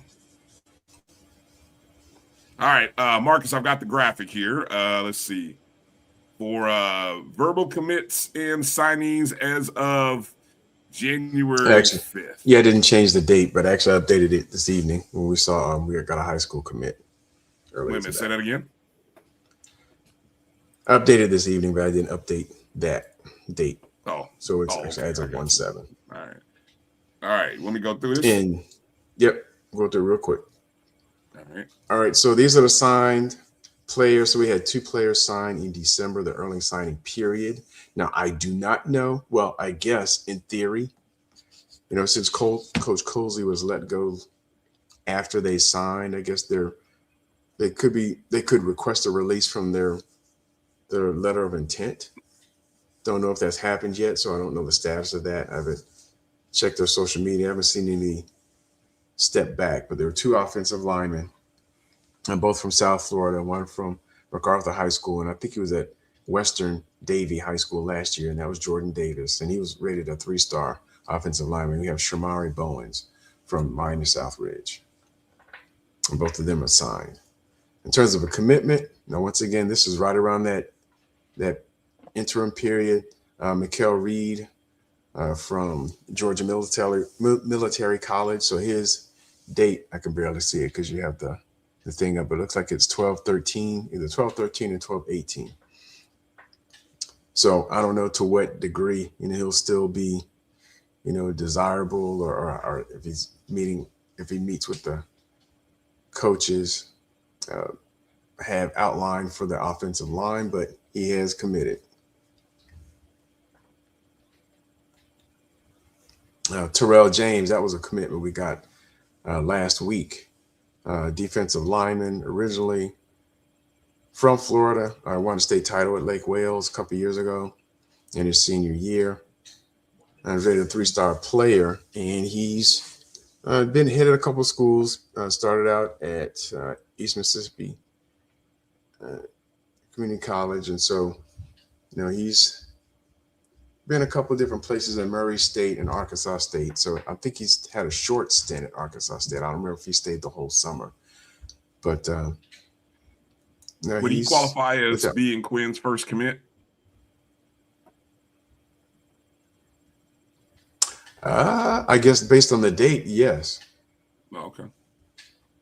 But I think he was one of the ones that also tagged Chris St. John, who is our presumed outgoing defensive ends coach. So I don't know what role that plays in, but I do say the graphic has Coach Quinn's all in, Coach Quinn Gray's all in tag at the bottom. So I'd imagine that he's probably staying in. All right. Next, Armand Parker. This is one of the QB offers that we have. Very quick turnaround, 56 days from offer to commit. And he played, once again, as mentioned before, Class 4A in Georgia. And the team, I think they didn't make the playoffs last year, but he started to turn the corner last year as a junior, and then they made the playoffs this year. So I don't know, he may have been an under the radar recruit, but we'll definitely have to see. And he goes about 6'1", 185 out of Locust Grove High School, which is out in suburban Atlanta. And we like those Atlanta quarterbacks, don't we? Next, and the next three are probably the wave of Albany State transfers. So Xavier Herndon out of Norcross High School. And so he, started out and has been with Albany State for the duration. So he was there with the old coaching staff and with Coach Quinn Gray. First team all SIC, right? In 2023. Mm-hmm. Oh, 03. Okay. Mm-hmm. Isaiah Knowles, I'm sure people have studied this ad nauseum, in depth. But, he's a 2-time reigning Offensive Player of the Year for the SIAC. Started out the Naval Academy, native of Seffner, Florida. Started out Seffner Christian, and then made it to the state semifinals his senior year. And you can see the playoff postseason collegiate activities that he's participated in. Corey Deuce Petty, wide receiver, slot receiver, won a state title at Warner Robins High School, and actually he played with a former FAMU commit last year, I think Davion Parker, who eventually ended up at I want to say Alabama A&M, but I think Davion Parker was one of the signees that was in that interim period when Coach Simmons was just coming off the Celebration Bowl and we transitioned to Coach Colsey. But he won a state title with that other wide receiver in 2021. And he played at Tuskegee, Georgia Southern, and ended up at Albany State.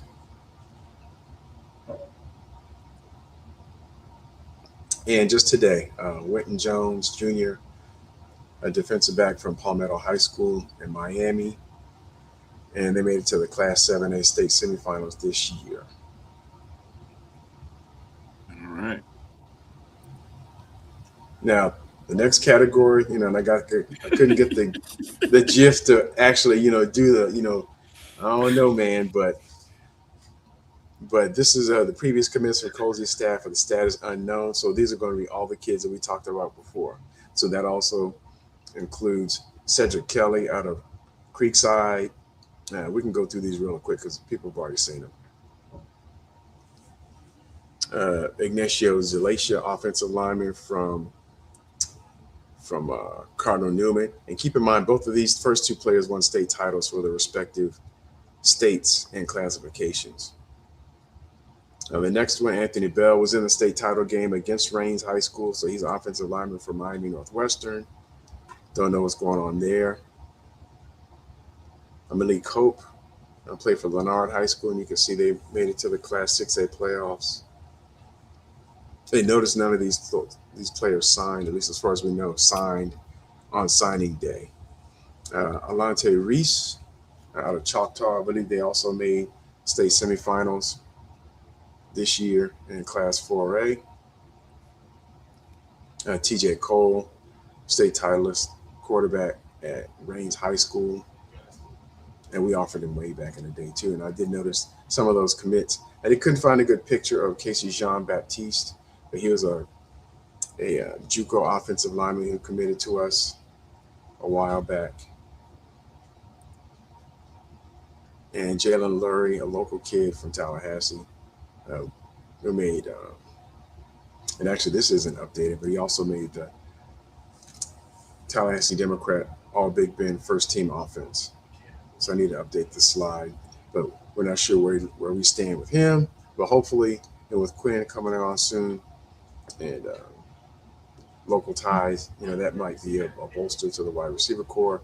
And we have two athletes or DBs, one from Leon High School, Kylan Johnson, and also another one from Godby, who also gave us verbal commitments. Devin Anderson verbal commitments in early December or late November. So we just don't know where we stand with those folks. Gotta love a kid who glosses himself Showtime. Gotta love that. All right. We have a couple. Yeah, we have a couple of decommits. So, but that's all the players that are like in a no man's land so far. I mean, we don't know what the status is, but we'll see. And I guess Coach Gray will have to evaluate whether they fit and whether they're those players that they haven't already committed and whether they'll fit where he's trying to go in terms of position of need, in terms of his assessment of their value, their talent level. Good stuff, Marcus. I would encourage everybody during the course of the next. Again, the portal is open until next Friday, 16th. So we've been busy. Yeah, there's still a lot of work to be done. Obviously, again, the press conference, introductory press conference for Quinn is Friday. We anticipate having a special guest on next Wednesday. So we hopefully that will come to fruition next Wednesday on next Wednesday's show. So make sure to lock in for that. I'm sure over the course of the next week between now and then, there's been a lot of guys who've gotten offers. I know I haven't been retweeting. I like them. Like when they get them, I end up liking them. But I mean, there's a lot of guys getting offers. So we'll just have to kind of wait to see who actually commits over the course of the next week and a half. When the classes officially begin, Kelvin? I believe they Monday. A little professors reported back today, I think. Okay. But I'm not sure, man. Okay. All right. Thought you meant. So I mean, a lot of guys are probably, if you're gonna commit, you probably got to get in and commit soon, so that way you can get all those classes and things done. What's the anticipated number that we'll have for the spring, Kelvin? What are you? And that's a question that hopefully we'll get a chance to talk to our special guest about next Wednesday. But from what you're hearing, what do the numbers look like going into spring ball or spring practices or spring workouts rather?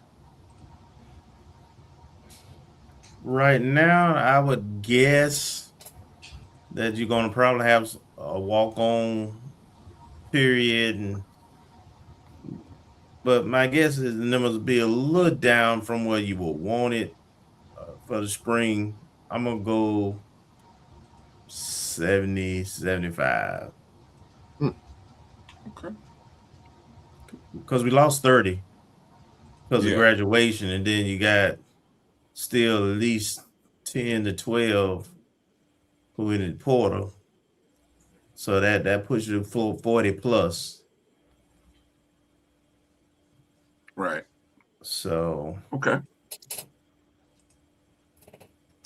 All right, sounds good. Anything else that you want to that we need to be kind of looking out for, Marcus or Kelvin, here as we get ready to wrap up the show? Nothing to think of. Okay. A lot of people saying classes started today, so yeah, I know the professors was back today. Yeah. All right. Well, gotta love that. Okay. Well, let's make sure you're following us on our social media handles. ONG StrikeZone is where you can definitely lock in and stay locked in with us in terms of what we have available. We'll make sure to retweet and repost anything that we see, especially anything that comes from Gerald Thomas, GT3. Gerald's been doing a great job on the Tallahassee Democrat front. He's keeping up with things, so you can follow him there and keep up with us as well. Got to thank Rick Kinsey for joining us in hour one. Liv Antilla joining us in hour two. Don't forget the press conference on Friday at noon. It will be streaming on all of the FAMU Athletic pages, assuming it'll be YouTube, definitely probably Facebook, probably Instagram as well. Make sure if you're in Tallahassee, be in attendance. Hey, and then more importantly, be ready. Not only are we, as Rick reminded us, we got to be all in for Quinn, but should we be so fortunate to see those preseason deposits for season tickets, that's the biggest way, one of the biggest ways that we can show our support for the upcoming season by being a part of the season ticket drive, is what I'll call it. Hey, Bryan, it looked like the site was paying attention to what Liv was saying about putting a graphic out there so people know where to watch your games at, because it just came across my timeline. Sad games for the week. They actually have been doing a good job of that since January. The SIC has been doing that. I noticed they started doing that. They started doing that in football, actually, but they have done a good job all season of promoting where their games of the week are going to be. Now, the SWAC, in all fairness, the SWAC does too. If you go look at that graphic, but you gotta, I don't know. It's just, I get what she's talking about though, from that perspective though. We need the schools to be part of the process in promoting the games. Don't forget women's basketball, home against Grambling Thursday, 6:30 Eastern on SWAC TV. Should be a good game. Great breakdown by Liv. In case you missed it, hour two, go check it out. Then on Saturday, we got a doubleheader. Women first, then men against Southern on Saturday. And then on Monday, it's Grambling State. Coach Pat comes back to Al Lawson. So that'll be a fun environment. But if you are in town, be in attendance. Maybe the 100 will be there. The students will be there. Hopefully we can see some great crowds, and we look forward to watching it on SWAC TV if you're not going to be in Tallahassee. All right. Well, that's going to do it for tonight's show, folks. Thanks for hanging in there. Thanks for being a part of it. Appreciate everybody in the chat that's been a part of it on YouTube, on Facebook, watching everybody on Instagram, and watching on Twitter as well. We appreciate and love all of you. Hit the thumbs up and the like button, however and wherever you're watching the show. And then more importantly, share the information with some family. Great breakdown by Marcus. So I know a lot of you got questions. Make sure you share it. And then some great breakdowns on basketball with Liv Antilla earlier. And then, of course, Rick Kinsey. And let's all get behind the fundraising drive. The All In Restore the Strike campaign. It's real. We are all in for Quinn, and we can't wait for Friday's press conference. John Davis, the VP and Director of Intercollegiate Athletics, and Quinn Gray, the 20th head football coach, will be introduced. All right. For Marcus and Kelvin, I'm Bryan. Thanks for watching tonight's show, family. Have a great week. Have a great weekend. Let's see if we can get 4 wins in the Lawson Center in the Snake Pit this weekend. You know, anything is possible if we believe. All right, Rattlers. Anything possible. Exactly. All right, that's going to do it for tonight's show. Thanks, everybody. Be well, be safe. We'll holler. Peace.